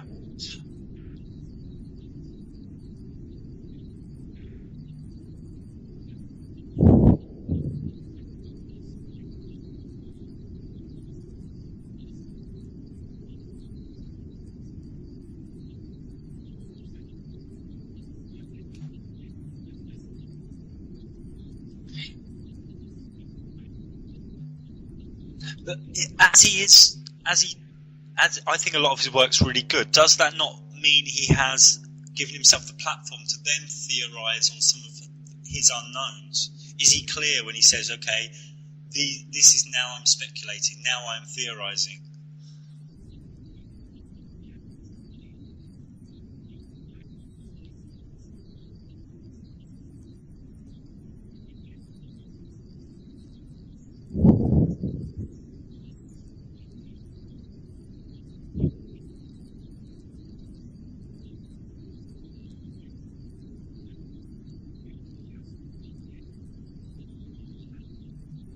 And then you fall down a nihilistic pit, don't you? You fall into nihilism. Oh, nothing's real. It's all an illusion.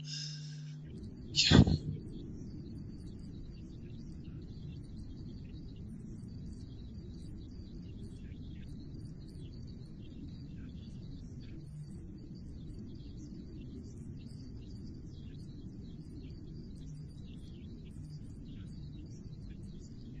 Okay, and he's saying this isn't a theory or speculation, he's saying this is fact.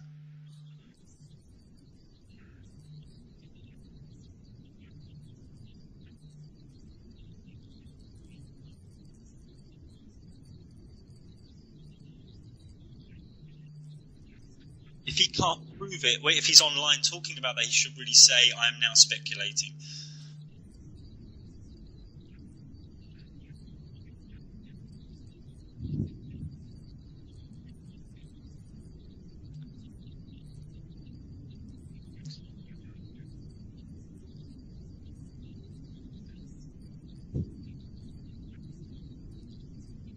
Yeah, because obviously... I'd like to welcome my guest, Mark Sargent. Welcome, Mark. Hi, Lisa. Thanks for having me.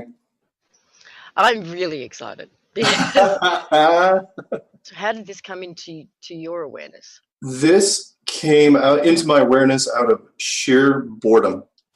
Okay. It was proposed, by, Copernicus and others that, using some very, leap of faith math, projections, saying, yeah, if this is spinning at 1,000 miles an hour and going through space at 60,000 miles an hour, then yeah, you can build a solar system, and that's, what our world looks like. And that stuck because, why not? It's like, but once they jumped on board and people, because actually, from an image point of view, this is pretty cool. No question. It's a lot cooler than a disk. You can, it's spherical. People completely identify it, with the whole spherical thing. What I initially did, because I came from a computer game design background, I initially went in saying, okay, I still don't buy it. I'm still not on board completely, but what I'll do is I will try to create the design of the flat model, the enclosed world. And if I get to any point in that where something just does not jive, I'm just going to abandon the whole thing and say it's crap, and people shouldn't listen to this ever again. How do we explain the movement of the sun across the sky and the equinox, solstices, seasons, and tides? Got it. I'll lump it all up in one thing. Okay. Stars, planets, sun, moon. Okay, we'll break it in two sections real quick. Stars and the planets, they are projected. They are not there. They are a beautiful, beautiful image. You can look at them. I encourage people to go out and stare at the stars. They're great. The moon is being projected on. I do not know what the moon is, and a lot of people don't either. The sun appears to be a projection system of its own. How far away? It could be, as far as I know, a light bulb in a cage. I hate to say it. If the Earth is flat, then where does the heat come from? Is the sun good even one. hot? Good one. You mean the heat from, most of the temperature is underneath. You can control it. It's all the temperature mechanisms are going to be below us. Yeah, the sun's going to give off some heat, obviously, but no more than, a big light bulb in I know it sounds cheesy, but a big light bulb in a big area, like a terrarium. You can do so much more below than you can above. So the short answer to that, as far as where does the heat come from, I think mostly below with the system. That's how I would do it. You got it. Again, it's tough to get your head around, but if you're building an enclosed system that's 8,000 miles across, what can't you do? People are saying, "Oh, well, how do you do this?" Are you kidding? If you built the actual structure, the things you can do, think of the things we can do now. And multiply that by 100,000, and that's really what you got here. So. Yeah. Yeah. Okay, why on different parts? So that would be the seasons, I guess. Why on different parts of the planet warmer than others? Same sort of thing. The systems, if everything's based on temperature, it's kind of like when people ask me about gravity. It's like, look, in an enclosed system, because an enclosed system is so much easier to maintain, you can make gravity any way you want, and you can make the temperature anywhere you want, anywhere. all you have to do is you make sure you sync it up with whatever's happening in the sky, because people automatically, it's like, well, if the sun's in this part of the sky, it's going to be a colder time of the year. You just got to make sure that's consistent, and everything's pretty good at that point. But seasons just temperature. That's a cakewalk. You don't even have to try that hard for seasons. Okay. What about the satellite tracking app? Is that a fine? No. I got you. What about it? And the tides and everything due to a different cause? And we're told Tides are not affected by the moon. It can't be. Not if it's, even if it's a three-dimensional object, it wouldn't. It's not big enough to do it. It's all controlled below, not necessarily by the temperature, but by some sort of gravity system, using probably, I don't know, molecular magnetism of some kind. Something easy. Something that could be done. It's been awesome. Thank you so much. I see the flat Earth meme as something that's going to grow. I'm not sure how fast, whether it's a snowball effect, but I do see it growing. And obviously, as it grows, there's going to be more division, separation, split, trolls, shills, and things put in. Is that how you see the near future of the flat Earth meme, Eric? Getting very messy.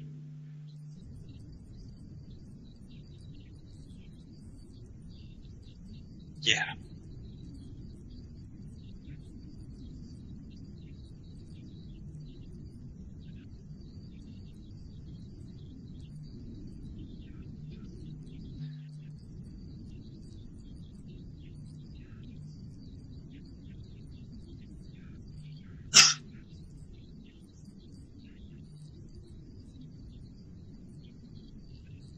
Yeah.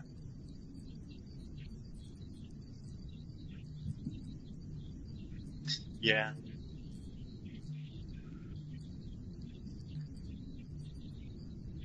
I'm giving Mark the benefit of the doubt, but I think if people are theorising and speculating, they've got to be clear, or else things can get messy. Yeah.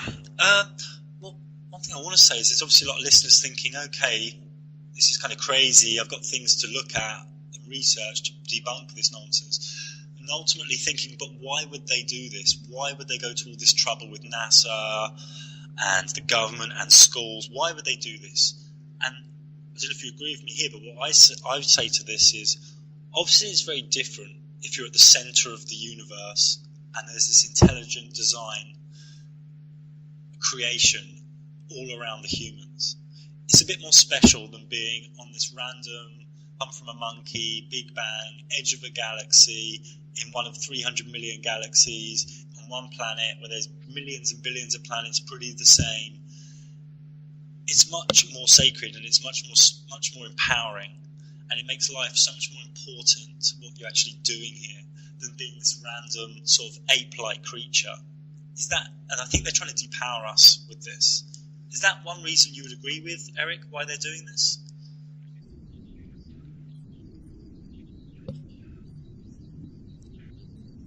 Yeah.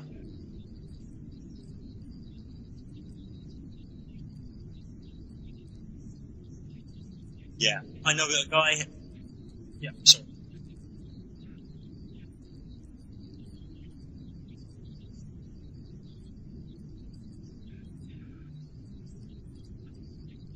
Yeah. Yeah. The Darwin.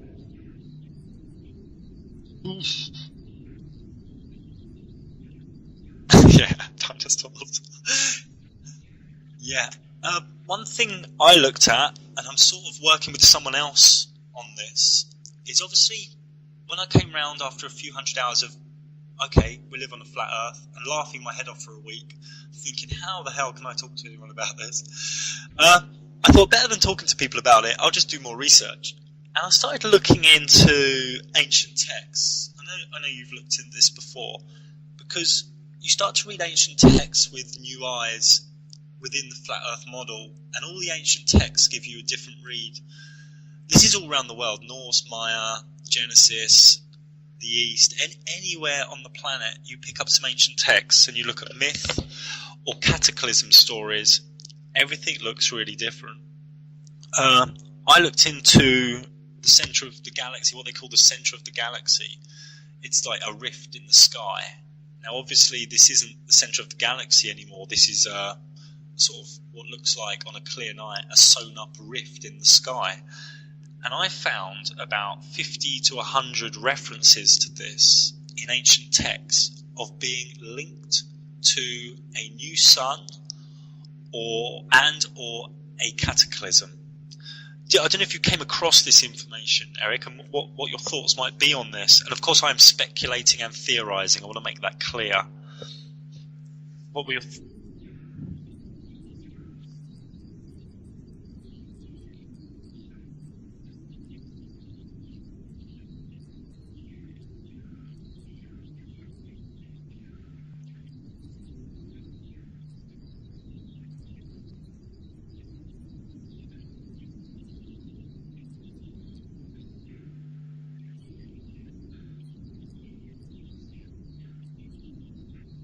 Yes.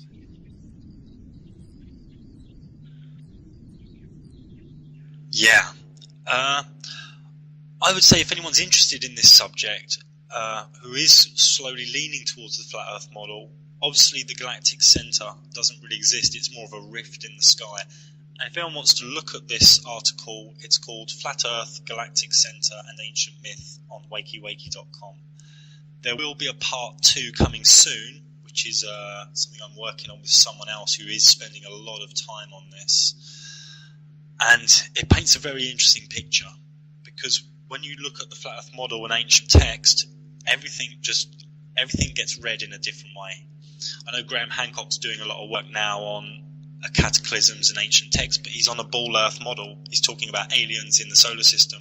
It's just nonsense. And I used to like Graham Hancock's work, but He's just, I don't know, too much jungle juice. I don't know what's going on. It's just gone down the wrong way. And what I found with a lot of these big hotshot truthers, you try and talk to them about the flat Earth and they just shut the door on you straight away. I don't know why that is. These are people who've been talking about being open to information for years, and they're just shutting the door. I'm a bit confused. What would you say about people like, I don't know if you've come across people like Thomas Sheridan, who's been some of his associates stroke friends who've been attacking and insulting anyone speaking about or leaning towards the flat Earth model? What would you say to high profile people like that?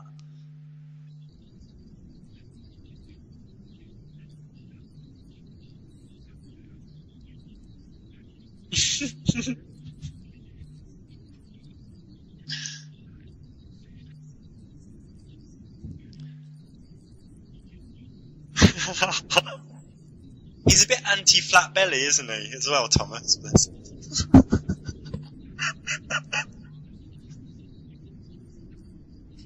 Anti-flat belly.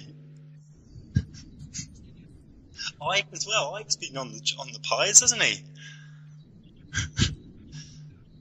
I'm a bit confused with this because I see a lot of disdain in some people. It's like, I'm going to spend 3 hours of my life attacking Russell Brand. Yeah, he's a bit of a shill, but 3 hours, I mean, there's a lot of disdain in one human. I'm going to attack people who've done ayahuasca, who've, maybe had a rape trauma cured in one night, or cocaine addiction. I just feel there's some people with a lot of disdain, and they're out there with showing off their disdain. I'm finding it a bit weird. Now, I'm happy to talk about curvature or horizon or Antarctica or NASA, but if someone just says, oh, flat Earth's nonsense, it's kind of like unintelligent. You have to pick one of the sub-subjects and talk about it. Like, show me a satellite going to space. If 500 or 5,000 satellites are in space, show me a video of one going into space. You can't, because none of them fucking have. So I'm happy for one of these guys to come and talk to me. I'll do it online with them. If they want to talk to me about the flat Earth, I will talk to these people. But I'm not just going to go, oh, flat Earth, you're an idiot. Oh, ball Earth, you're an idiot. You've got to talk about the actual nuts and bolts of the subject.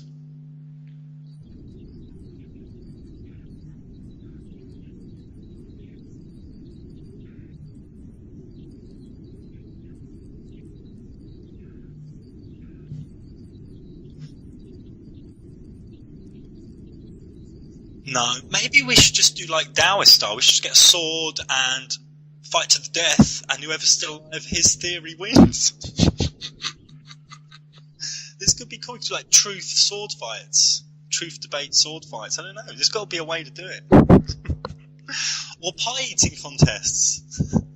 Whoever eats the most pies, their theory wins. I should move on. But yeah, I don't know why there's so much disdain out there. I don't know. I don't get it. I think people just think flat Earth, oh, you fall off the edge, and they don't look any further. Of course, that's nonsense.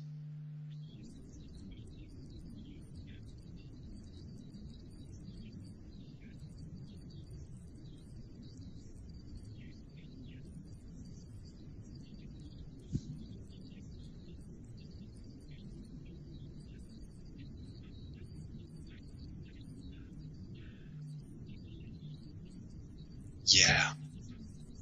Come back. Yeah. Yeah. Human does. Yeah.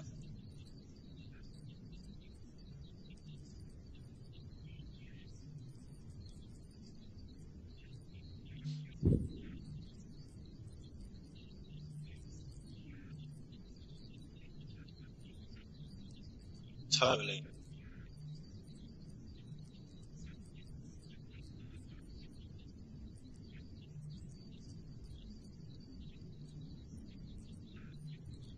Just not bothering. Yeah. That's why I made my monkey blog, because there's two scientists who just kept emailing me, repeating what their physics teacher told them. It was pointless. There are a few guys, like you say, who first were like, oh, I used to like your website, Mark, but I think you've gone a bit crazy now. And then a few weeks later send me, well, what do you think about this and this? And then a few weeks later come back to me and say, well, I was speaking to my brother about it, and, maybe there's something in this, but how do you look at the sun in this? And, they're slowly trying to piece things together. They don't believe it, yeah, but they're really 50-50. And what I say to these 50-50 people, if you don't know what sort of reality construct you live in, you shouldn't go to work. You just should be top of your list. Because if you're alive, and you don't know where you're alive, this is kind of important. You can't. It's the biggest fucking thing going on. It's like, oh no, I'm going to read my golf magazine today. Yeah, I don't care if the world's flat or round or what. I'm just going to go and play golf. It's just kind of crazy. It's kind of crazy. It's kind of mental. It's like you need some help. That's what I think. People can do what they want, but.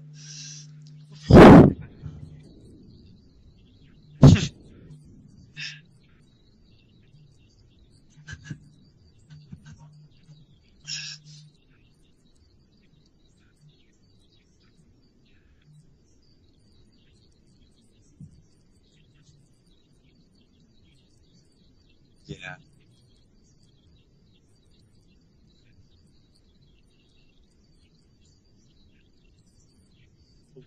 And to convince them.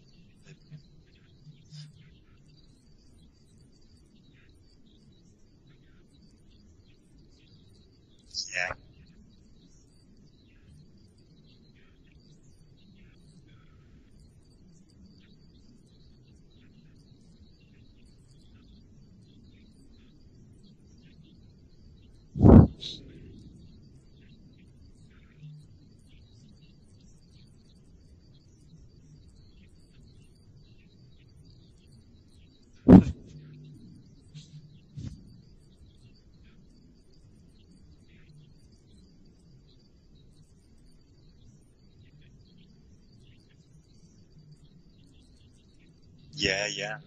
What a lot of people think, they think it's creationism or rationalism. I've had a lot of people come to me like that, oh, you're a creationist.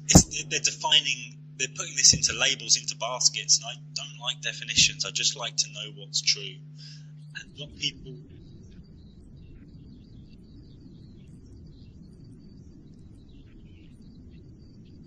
It's not possible. Yeah. Yeah. And all the,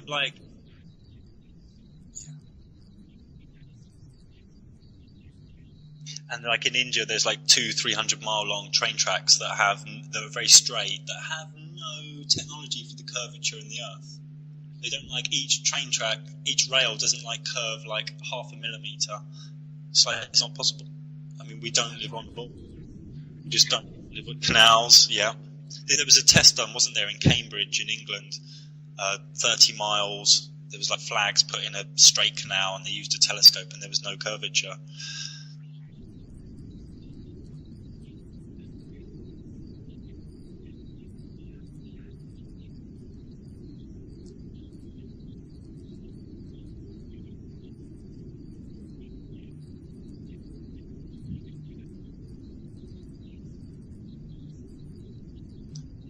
Yeah.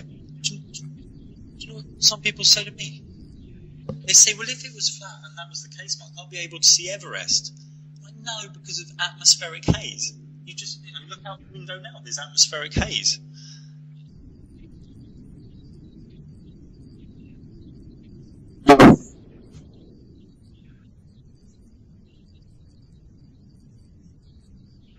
Yes.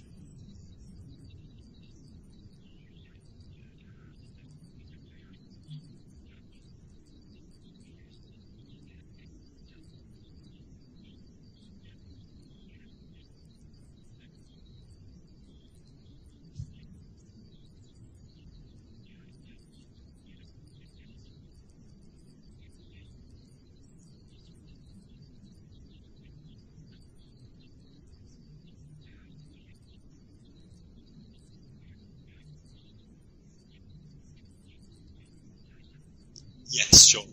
Yeah.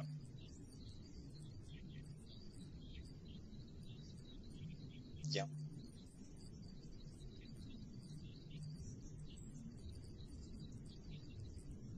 Yeah. There's also, I put on some of my articles, there's a lot of symbolism around, like on Google on Earth Day and the films Dark City, The Truman Show. There's some other films I've listed. There's a lot of things around in symbolism telling us as well. Things flat. Yeah, yeah.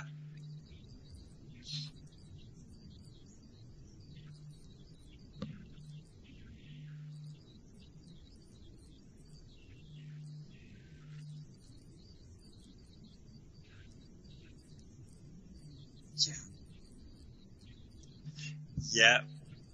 Yeah. Yeah. Yeah. What would you say is actually happening, say, 20 or 200 miles into Antarctica and 100, 200 miles up? Would you say this is where things get a bit grey for people? I personally don't know, but I speculate that there's possibly some sort of dome, possibly glass or something. What are your views on this, Eric? And again, I try to make it clear we're in speculative territory here.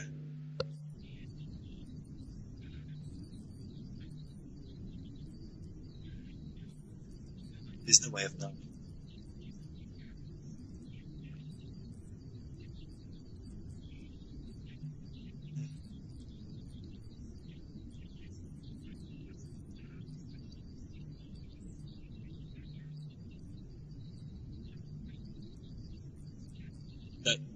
No, nor me.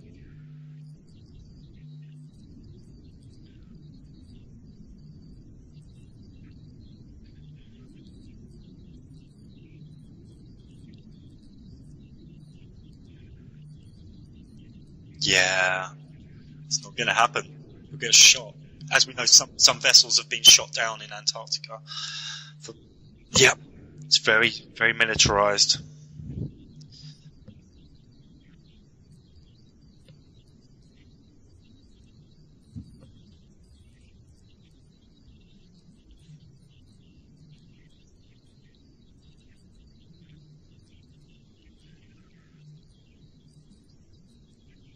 Yeah, and you've recently set up a forum, haven't you, Eric, which has got some interesting things on. I've actually been building an off-grid cabin recently, so I've been a bit too busy to be online. But could you explain a little bit about the forum you've set up and what's going on there?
Yeah, that's wise.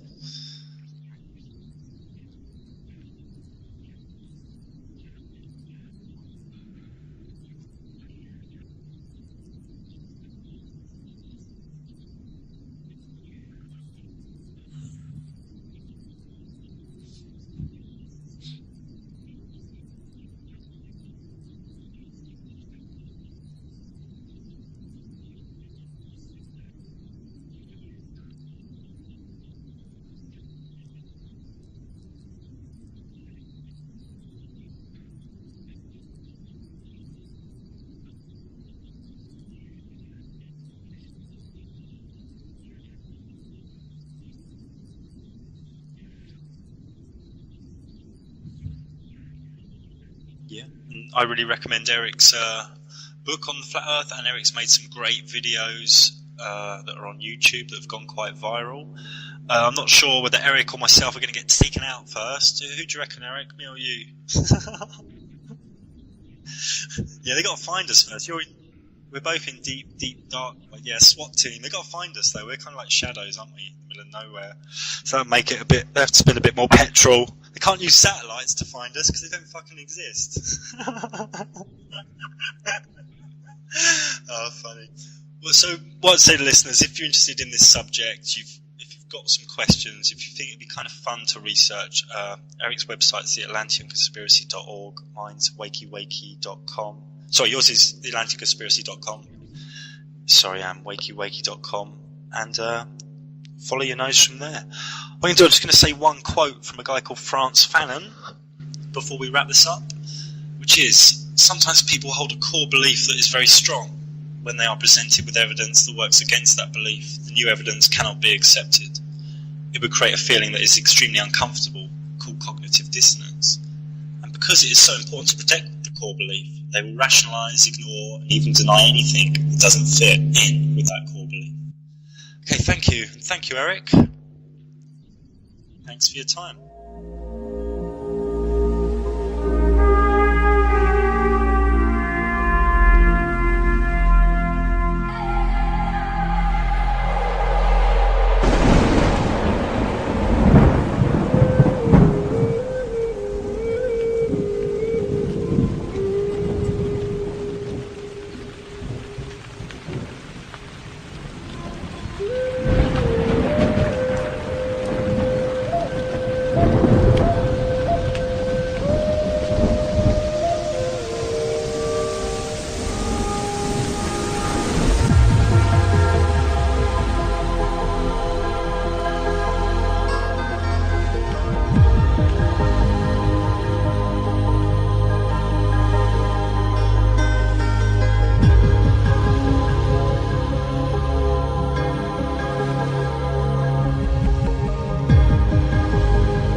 How to awaken other people to flat Earth.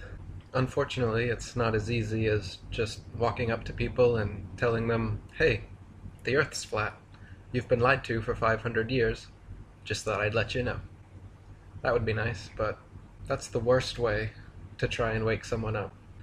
How not to wake people up to the flat Earth is to preach to them, or to pander to them, or to condescend to them.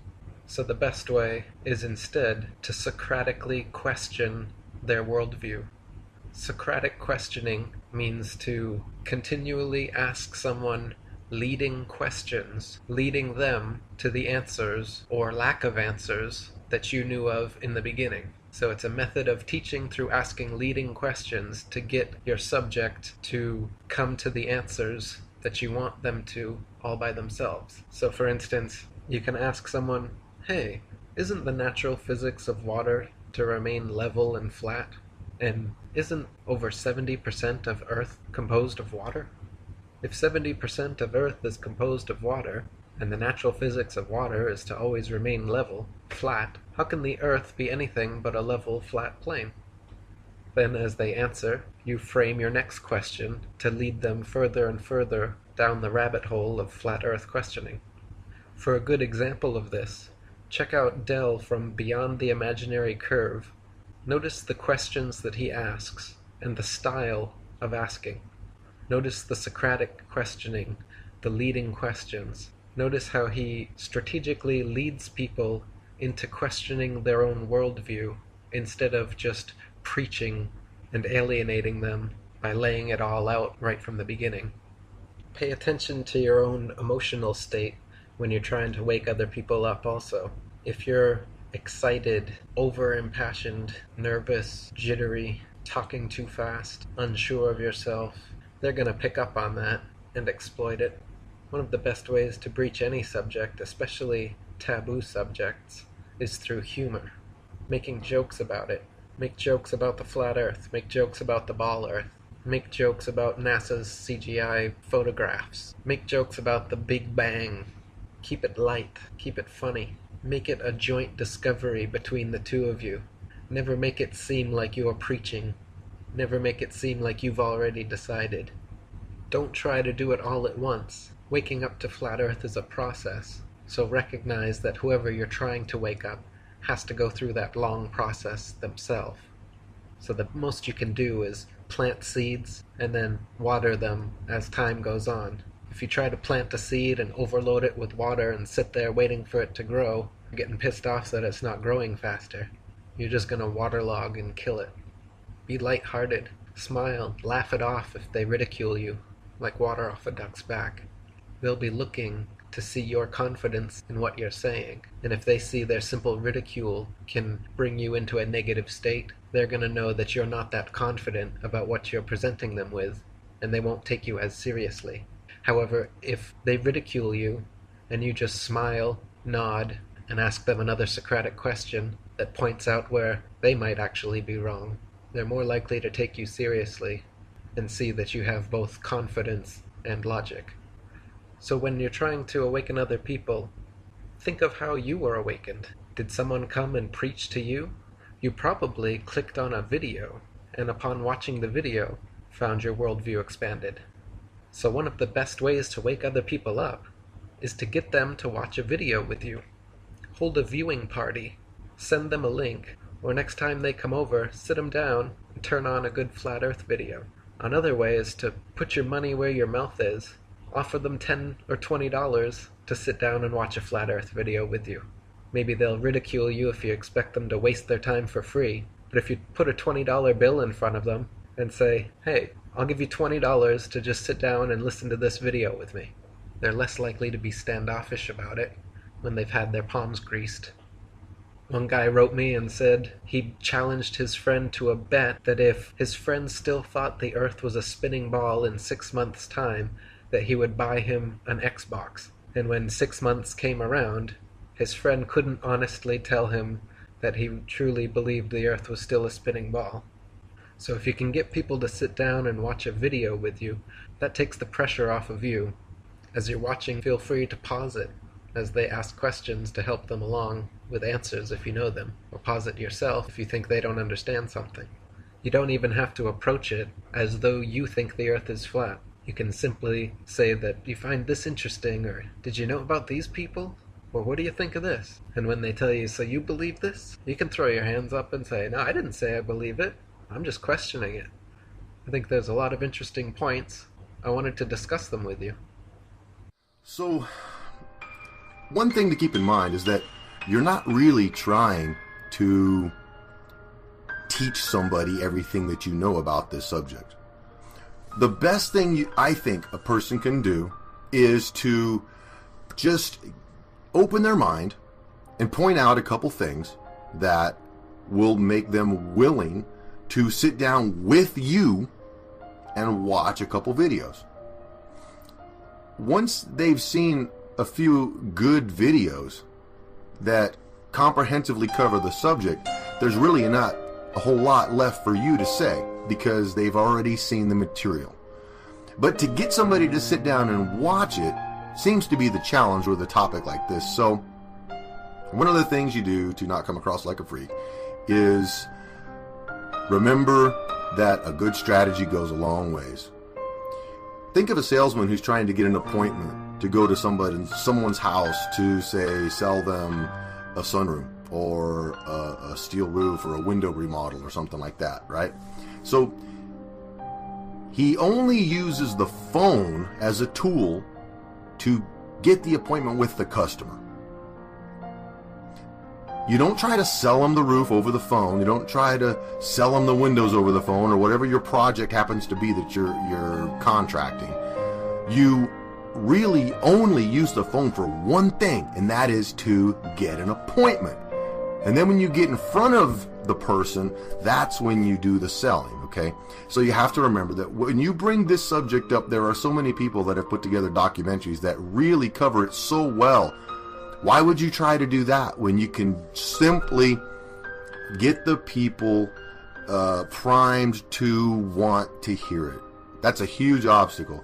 And I see people do a lot of the same things over and over that want to talk about this. Some of the people that I know who are aware of it, which, you know, some of you may be lucky and have 4 or 5 friends who are really on board with this. And it took me a while to get the first one. I'd share it with people and they'd go, yeah, well, you know, but the earth is round. Okay, dude, never mind. Because they don't want to hear it, right? I find that it's a tendency, though, when you have a new subject that you're enthusiastic about, to overwhelm people with information. The first thing you got to remember, don't throw too much information at them. If you have somebody who is always cool with having casual discussion with you, and one day you say, man, I've been watching these documentaries, and I got to tell you something. Are you aware of the fact that, have you ever been to the water? The horizon is totally flat. And did you know that when they say boats go over the edge, they really don't? They just go out of sight, and you can look at them with binoculars and telescopes for as far as the air quality will allow. And how about the fact that Antarctica's off limits and it's protected by the military, and Pythagorean's math doesn't actually proof out when you go out to the water and start trying to find the curve that they talk about? And did you know that everything that NASA does is fake? And how about what about the fact that you can see all the constellations all year, even though you're on different sides of the sun? They kind of look at you and go, whoa, hey man, it's cool, you might want to get your dosage checked. And that person just put up a wall. Okay, so you don't want to do that to people because they always respond the same way. They back off and they're like, yeah, okay, see you later. So what you really need to do is remember, just get them willing to watch a video. Don't overwhelm them, and don't make them feel stupid. You really have to know something about the people you're talking to. If you're talking to somebody who already believes that the moon landing was a hoax, man, you're ahead of the game, right? They already aren't NASA worshipers. That's a great thing. But what if you're talking to somebody who isn't science-minded? He doesn't really understand even the official story, right? So when you're trying to contradict a story that he doesn't even understand, he's really going to be messed up. And with a guy like that, if he seems honestly interested in what you're saying, you definitely have to show him a video because it's full of illustrations and ways to show with videos and documentation what you're talking about, right? So one of the ways you can avoid this is use images whenever you can. Then you don't have to explain. If you have a phone or a tablet with you all the time, have that thing stacked in a folder full of good images. You've seen them all over, like Flat Earth Matters and some of these. Just do an image search. You'll find all kinds of great stuff. Just save it and stick it in your phone. And then when someone talks about, oh, well, this isn't true, go, well, have you ever thought of this? And you show them a picture. If a picture's worth 1,000 words, great. A video's worth 1,000 pictures. So just keep it simple and just get them willing to watch a video. And preferably with you. Don't just send them one and say, hey, come on over, I'll buy pizza. You can come on over and we'll hang out. I want to show you something. There's something that's going to blow your mind. And I'll feed you. Come on over. And people are usually willing to swing by and, drink a 6-pack and have some pizza. Get them over there and then put a documentary on. And shut up and let them listen to it. And then watch their response. Because if they start asking a million questions after that, that means it cracked the shell. And they'll start peeking out and going, hey, wait a minute. And now they're curious. And then there's 50 other videos probably. I have a good handful of videos on my proponents list on this channel right here. And you show anybody 3 of those, any 3 of those, and if they don't get it, there's nothing really else to say. Because you're not going to explain it better than these videos do. And if they don't care and they go, oh yeah, whatever, and then they turn football on, well, let them go back in the Matrix. That's where they belong. But it's really worthwhile to, it's rewarding to share this with somebody and have them call you and say, okay, I got a friend. I'll give you a personal testimony. I had a friend over, he lives over on the West Coast. I'm over here on the East Coast, but we worked together like 15 years ago. And we've shared little conspiracy stuff off and on, talking about this or that, Bilderberg, 9/11, whatever. When I got into this, I showed it to him. I tried to. I said, watch this video. He wouldn't touch it. And then I sent him another one. Watch this video. Did you ever watch that? No, I haven't had time. You know. One day, I got him to commit to watch one of them. Then he started calling me with a bunch of questions, and I sent him other links and other videos. Then he started sending me videos, and then he started sending me, pretty soon, he's calling me going, oh man, dude, what'd you do to me? My whole world melted down. This is like, everything else is nothing compared to this. All these other conspiracies just, man, dude, I can't believe this. And everyone thinks I'm crazy now. I talked to my mom and my brothers, and they're all telling me I'm a fool. But he has someone to talk to. And if you can get somebody to watch a few videos and get it, and then see, an education is not like filling a bucket. It's like starting a fire. And once you get people to see it, it'll take on a life of its own, and you'll see them, and maybe they'll end up finding something you've never seen and share it with you. But people are never going to basically come on board to this reality if they don't allow themselves to be informed. And so the real art in this, because of the subject and the depth of the indoctrination, is just get them interested enough that you can sit down with them and watch a video and then watch them try to digest it. And if they say no, fine. But you'll avoid a lot of headaches if you don't overwhelm them, you don't make them feel stupid, and don't try to teach them everything. You're not trying to be the encyclopedia. Just, I'm not sure. Don't act like you know it all. Just show them a video. And if they ask you a question that you don't really want to get into because it's like kind of heavy, you say, I'd try to explain that, but I think I'd mess it up. Let me show you something. And then you lead them to a video. Another thing to note when trying to wake other people up to the flat earth reality is that you need to stick to the facts, the easily provable facts, like the fact that water always finds and remains level, like the fact that the horizon is always flat and rises with the eye of the observer as high as he goes, the fact that water never conforms to the exterior of shapes, the fact that a negative and positive pressure system, like an atmosphere and a vacuum, cannot exist side by side without a firm barrier between them, the fact that all rivers run down, north, south, east, and west, in all directions, all over the earth. Yet if the earth were a ball, many rivers would be flowing uphill. And there are even more subtle ways you can help wake people up to the flat earth if you don't want to directly confront people or talk to the people in your life. For example, the truth cube is an idea people have been toying with, or pamphleteering by making a paper or a cube with important flat earth information and links on it, then going out in public places and either handing these out or placing them in areas where people will find them anyway. Other people have made banners and hung over the highway, or signs, or stickers, or posters to put up on telephone posts. Writing important links, websites, YouTube and Google searches on money is a great way to spread the word, using their own money system against them. We need more people to do this kind of street-level grassroots activism. Stickers, posters, pamphlets, truth cubes, graffiti, writing on money, viewing parties, street interviews.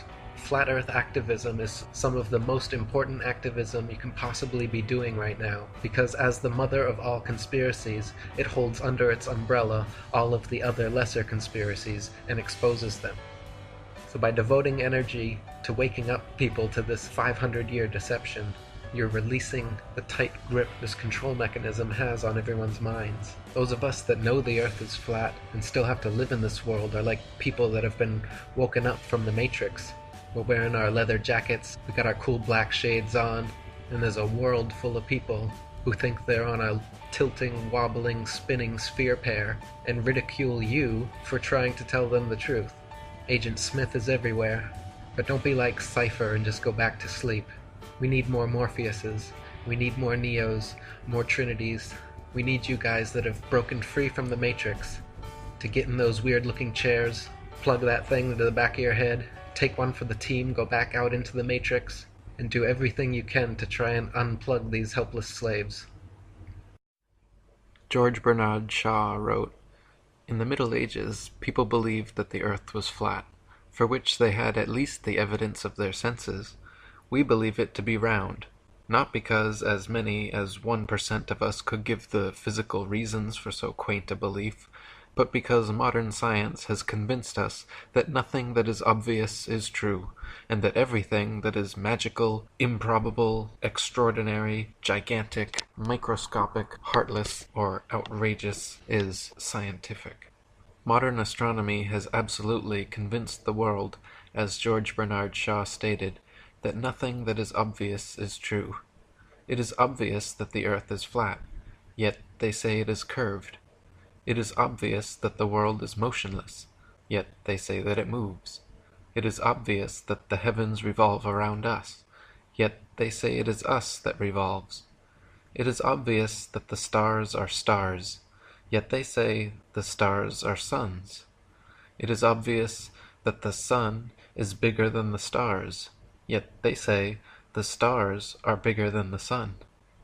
It is obvious that the sun and moon are the same size, yet they say the sun is 400 times larger. It is obvious that Earth is the only planet, yet they say there are over a septillion planets. It is obvious that up is up and down is down, yet they say it is not so. David Wardlaw Scott said, "With the modern astronomer, there is theoretically neither up nor down, though his experience belies his assertion every time he looks up to the heavens or down to the ground. Such aberration of intellect is really to be pitied." William Carpenter wrote, "Astronomer Denison Olmsted, in describing a diagram which is supposed to represent the earth as a globe, with a figure of a man sticking out at each side and one hanging head downwards, says, 'We should dwell on this point until it appears to us as truly up in the direction given to these figures as it does with regard to a figure which he has placed on the top.' Now a system of philosophy which requires us to do something which is really the going out of our minds by dwelling on an absurdity until we think it is a fact, cannot be a system based on God's truth, which never requires anything of the kind. Since, then, the popular theoretical astronomy of the day requires this, it is evident that it is the wrong thing, and that this conclusion furnishes us with a proof that the earth is not a globe." S. G. Fowler wrote, "The physical properties of a physical globe would create insurmountable difficulties for the being called man, for man is a two-legged, smooth-footed, clawless-toed, and heavily built creature. Picture him on the outside of a sphere in our popular 34° south latitude. He has his boots on, and his head is depressed in space 34 degrees to his feet. Consider him magnetized through his boots to the center of the globe, where the big magnet is located. Picture him looking down into the gaseous void, with his eyes gouging out of their sockets, and his heart in his mouth, and his prayer that his hobnailed boots will not lose their magnetism. No wonder the world's got brain-addled. The reader has been hoaxed by the stupidest manifest hoax ever perpetrated. It should be obvious that up truly is up, and down truly is down, that flat truly is flat, and still truly is still. It should be obvious the universe was intelligently designed by an intelligent designer, purposefully created by a purposeful creator. Yet modern science and astronomy, through centuries of deception and manipulation, have obfuscated the obvious and left people blinded to the simple truth. E. Eschini wrote, "The one thing the fable of the revolving earth has done, it has shown the terrible power of a lie. A lie has the power to make a man a mental slave, so that he dares not back the evidence of his own senses. to deny the plain and obvious movement of the sun he sees before him. When he feels himself standing on an earth utterly devoid of motion, at the suggestion of someone else, he is prepared to accept that he is spinning furiously around. When he sees a bird flying and gaining over the ground, he is prepared to believe that the ground is really traveling a great number of times faster than the bird. Finally, in order to uphold the imagination of a madman, he is prepared to accuse his Maker of forming him a sensiferous lie.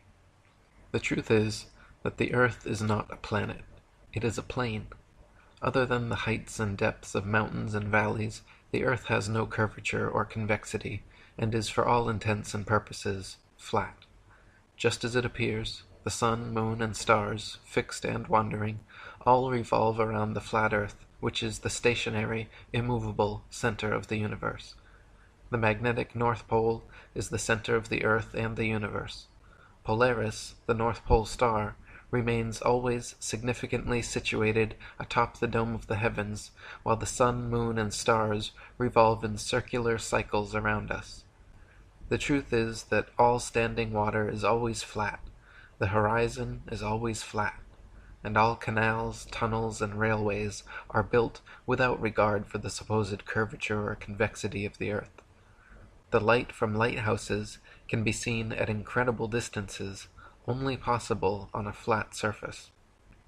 The truth is, pilots do not make constant nose declinations or compensation acceleration to account for the supposed curvature and rotation of the ball earth. The truth is, sailors do not use spherical calculations, but plane trigonometry when navigating. David Wardlaw Scott wrote, "Rational people believe Salisbury Plain to be a plane, and Lake Windermere to be horizontal.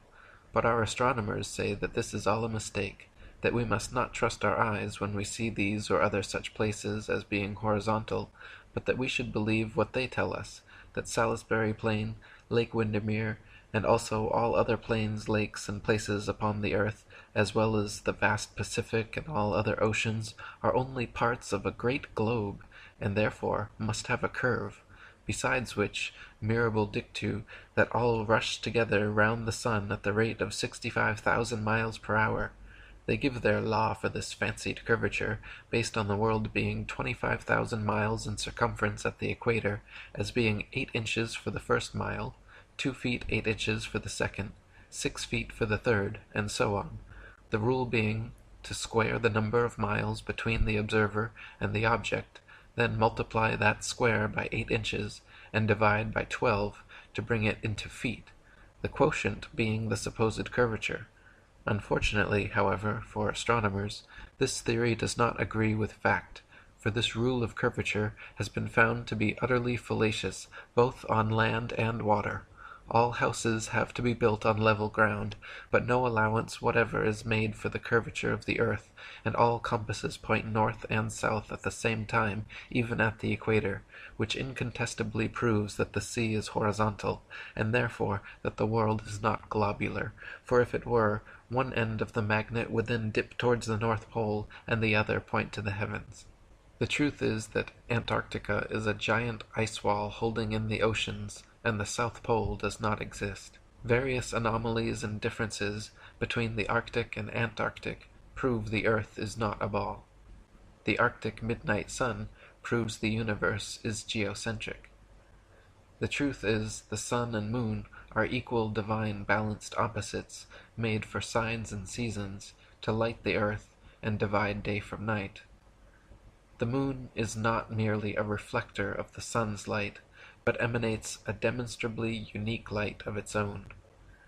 It is completely self-luminescent and semi-transparent.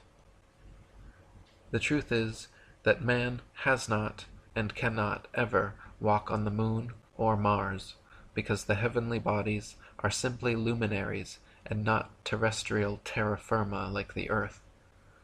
The moon and Mars landings were and are all hoaxes staged and filmed by Freemasons on Earth. Orbiting satellites and space stations do not exist. All video and photographs you have ever seen from NASA, Hubble, and other official sources are all CGI. computer-generated images. Gravity does not exist, and all floating astronauts are simply using wires or filming aboard zero-G planes.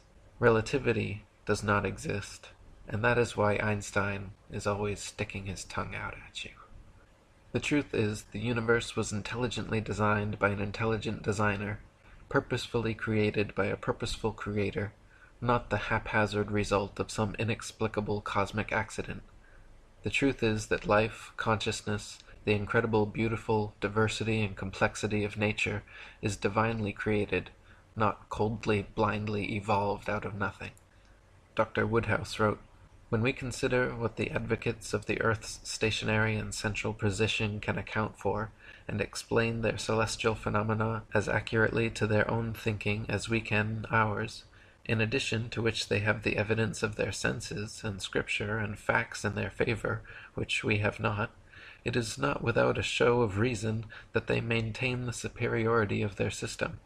However perfect our theory may appear in our own estimation, and however simply and satisfactorily the Newtonian hypothesis may seem to us to account for all the celestial phenomena, yet we are here compelled to admit the astonishing truth, if our premises be disputed and our facts challenged, the whole range of astronomy does not contain one proof of its own accuracy." Reverend John Wesley wrote, "The more I consider them, the more I doubt all systems of astronomy. I doubt whether we can with certainty know either the distances or the magnitude of any star in the firmament, else why do astronomers so immensely differ with regard to the distance of the sun from the earth, some affirming it to be only 3 and others 90 million miles away?" Thomas Winship wrote, "Many have been able to see through the delusions of modern astronomy. Letters from various parts testify that in some cases men and women have begun to make use of their brain power, which had been stunted and dwarfed by acceptation, without the slightest proof of the unscientific, unreasonable, unnatural, and infidel teachings of men foisted upon a credulous public in the name of science.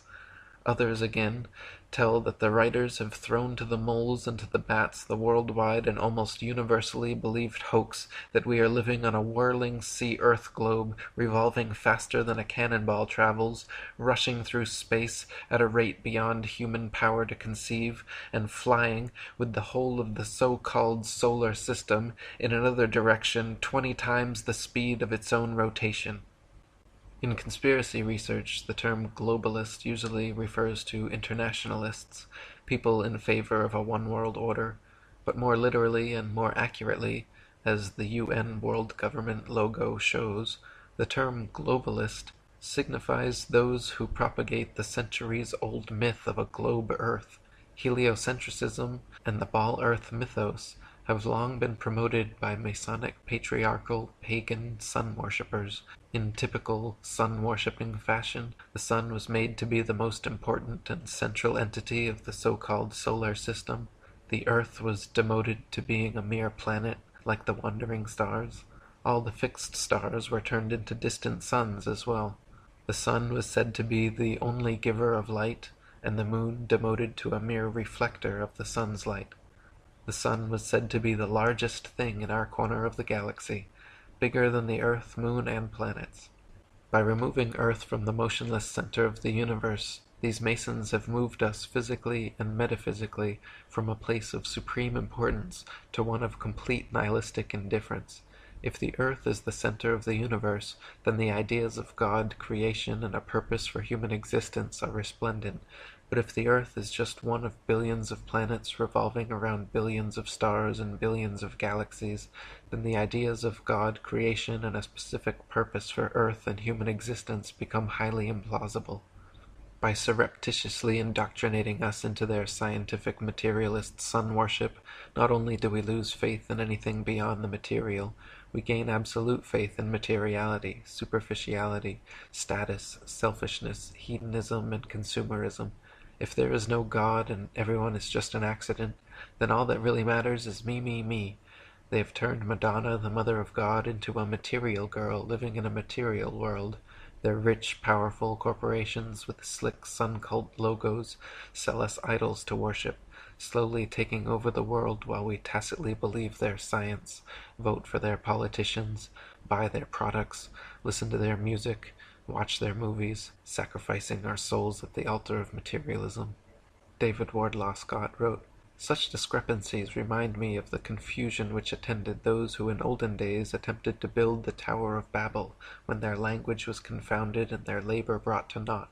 But no wonder is it that their calculations are all wrong, seeing they proceeded from a wrong basis. They assumed the world to be a planet with a circumference of 25,000 miles, and took their measurements from its supposed center, and from supposed spherical angles of measurement on the surface. Again, how could such measurements possibly be correct while, as we are told, the earth was whirling around the sun faster than a cannonball, at the rate of 18 miles per second, a force more than sufficient to kill every man, woman, and child on its surface in less than a minute?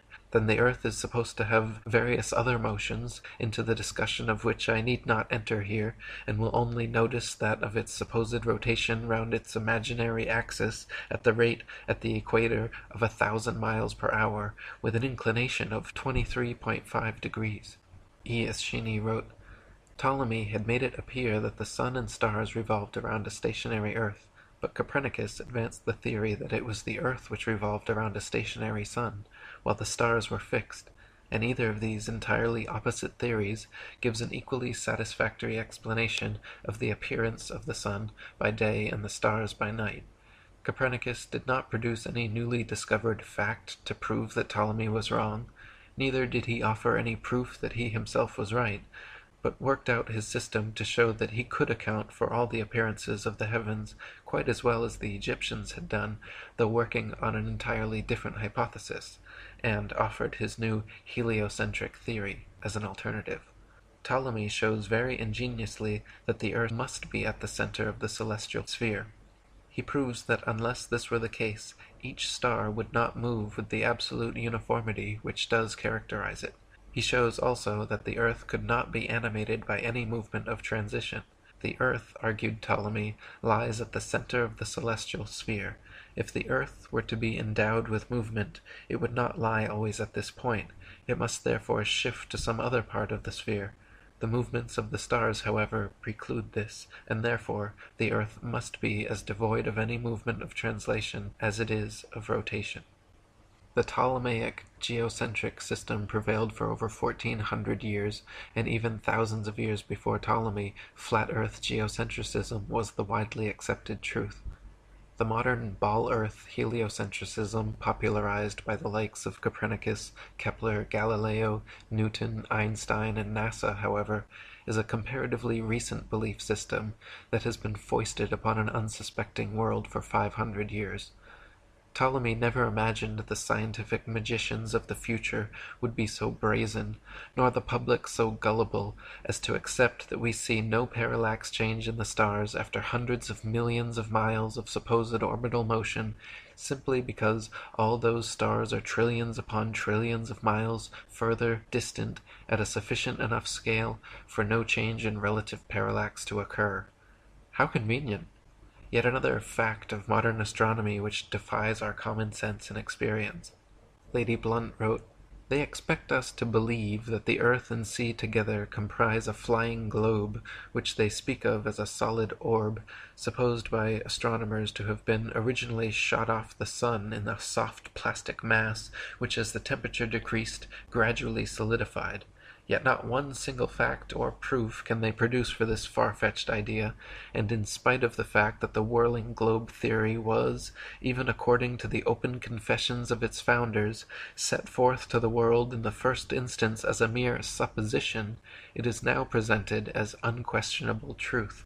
Dr. Samuel Rowbotham wrote, "It was said in effect by Newton, and has ever since been insisted upon by his disciples, 'Allow us, without proof, which is impossible, the existence of two universal forces, centrifugal and centripetal, or attraction and repulsion, and we will construct a theory which shall explain all the leading phenomena and mysteries of nature. An apple falling from a tree, or a stone rolling downwards, and a pail of water tied to a string and set in motion, were assumed to be types of the relations existing among all the bodies in the universe. The moon was assumed to have a tendency to fall towards the earth and moon together towards the sun. The same relation was assumed to exist between all the smaller and larger luminaries in the firmament, and it soon became necessary to extend these assumptions to infinity. The universe was parcelled out into systems, coexistent and illimitable. Suns, planets, satellites, and comets were assumed to exist infinite in number and boundless in extent, and to enable the theorists to explain alternating and constantly recurring phenomena which were everywhere observable, these numberless and forever extending objects were assumed to be spheres. The earth we inhabit was called a planet, and because it was thought to be reasonable that the luminous objects in the firmament, which were called planets, were spherical and had motion, so it was only reasonable to suppose, as the earth was a planet, it must also be spherical and have motion. Ergo, the earth is a globe, and moves upon axes, and in an orbit round the sun. And as the earth is a globe and is inhabited, so again it is only reasonable to conclude that the planets are worlds like the earth, and are inhabited by sentient beings. What reasoning! What shameful perversion of intellectual gifts! Gabrielle Henriette wrote, Copernicus put forward the hypothesis of the revolution of the earth round the sun in order to explain the cycle of the seasons.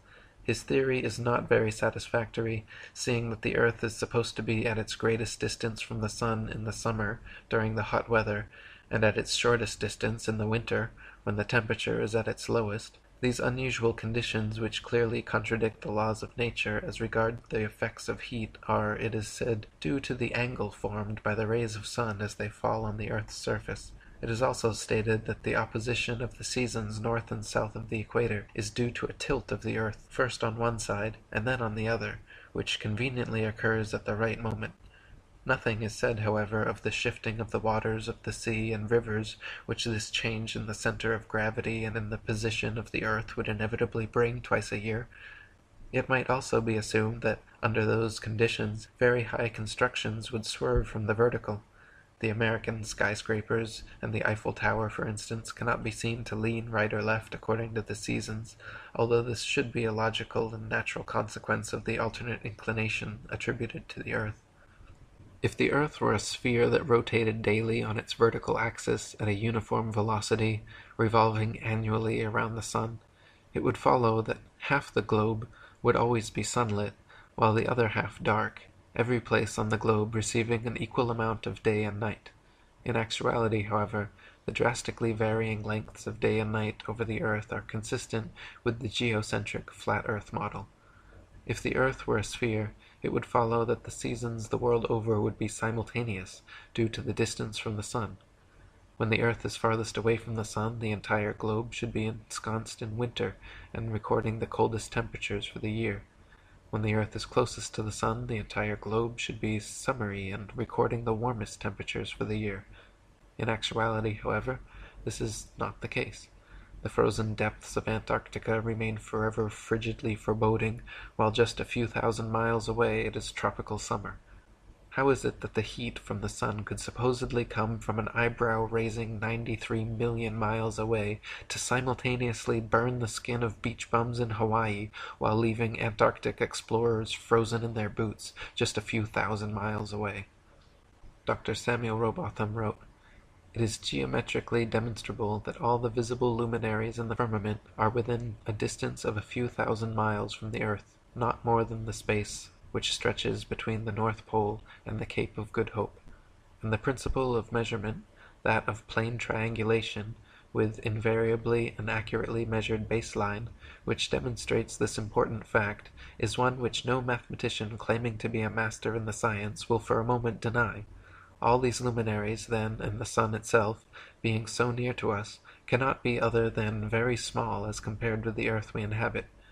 They are all in motion over the earth, which is alone immovable, and therefore they cannot be anything more than secondary and subservient structures, continually ministering to this fixed world and its inhabitants. This is a plain, simple, and in every respect demonstrable philosophy, agreeing with the evidence of our senses, borne out by every fairly instituted experiment, and never requiring a violation of those principles of investigation which the human mind has ever recognized and depended upon in its everyday life. The modern or Newtonian astronomy has none of these characteristics. The whole system taken together constitutes a most monstrous absurdity. It is false in its foundation, irregular, unfair, and illogical in its details and in its conclusions, inconsistent and contradictory. Worse than all, it is a prolific source of irreligion and of atheism, of which its advocates are practically supporters. By defending a system which is directly opposed to that which is taught in connection with the Jewish and Christian religion, they lead the more critical and daring intellects to question and deride the cosmogony and general philosophy contained in the sacred books. Because the Newtonian theory is held to be true, they are led to reject the Scriptures altogether, to ignore the worship, and doubt and deny the existence of a Creator and Supreme Ruler of the world. The facts and experiments already advanced render it undeniable that the surface of all the waters of the earth is horizontal, and that however irregular the upper outline of the land itself may be, the whole mass, land and water together, constitutes an immense non-moving circular plane. If we travel by land or sea from any part of the earth in the direction of any meridian line and towards the northern central star called Polaris, we come to one and the same place, a region of ice, where the star which has been our guide is directly above us, or vertical to our position. This region is really the center of the earth, and recent observations seem to prove that it is a vast central tidal sea, nearly 1,000 miles in diameter, and surrounded by a great wall or barrier of ice 80 to 100 miles in breadth. If from this central region we trace the outline of the lands which project or radiate from it, and the surface of which is above the water, we find that the present form of the earth or dry land, as distinguished from the waters of the great deep, is an irregular mass of capes, bays, and islands, terminating in great bluffs or headlands, projecting principally towards the south, or at least in a direction away from the great northern center. If now we sail with our backs continually to this central star Polaris, or the center of the earth's surface, we shall arrive at another region of ice. Upon whatever meridian we sail, keeping the northern center behind us, we are checked in our progress by vast and lofty cliffs of ice. If we turn to the right or to the left of our meridian, these icy barriers beset us during the whole of our passage. Hence we have found that there is a great ebbing and flowing sea at the earth's center with a boundary wall of ice, that springing or projecting from this icy wall, irregular masses of land stretch out towards the south, where a desolate waste of turbulent waters surrounds the continents, and is itself engirdled by vast belts and packs of ice, bounded by immense frozen barriers, the lateral depth and extent of which are utterly unknown. How far the ice extends, how it terminates, and what exists beyond it, are questions to which no present human experience can reply. All we at present know is that snow and hail, howling winds, and indescribable storms and hurricanes prevail, and that in every direction human ingress is barred by unsealed escarpments of perpetual ice. You've been listening to Eric Dubay on the internet audio feed. Be sure to refresh your page for another live block of Eric Dubay and the Flat Earth Conspiracy.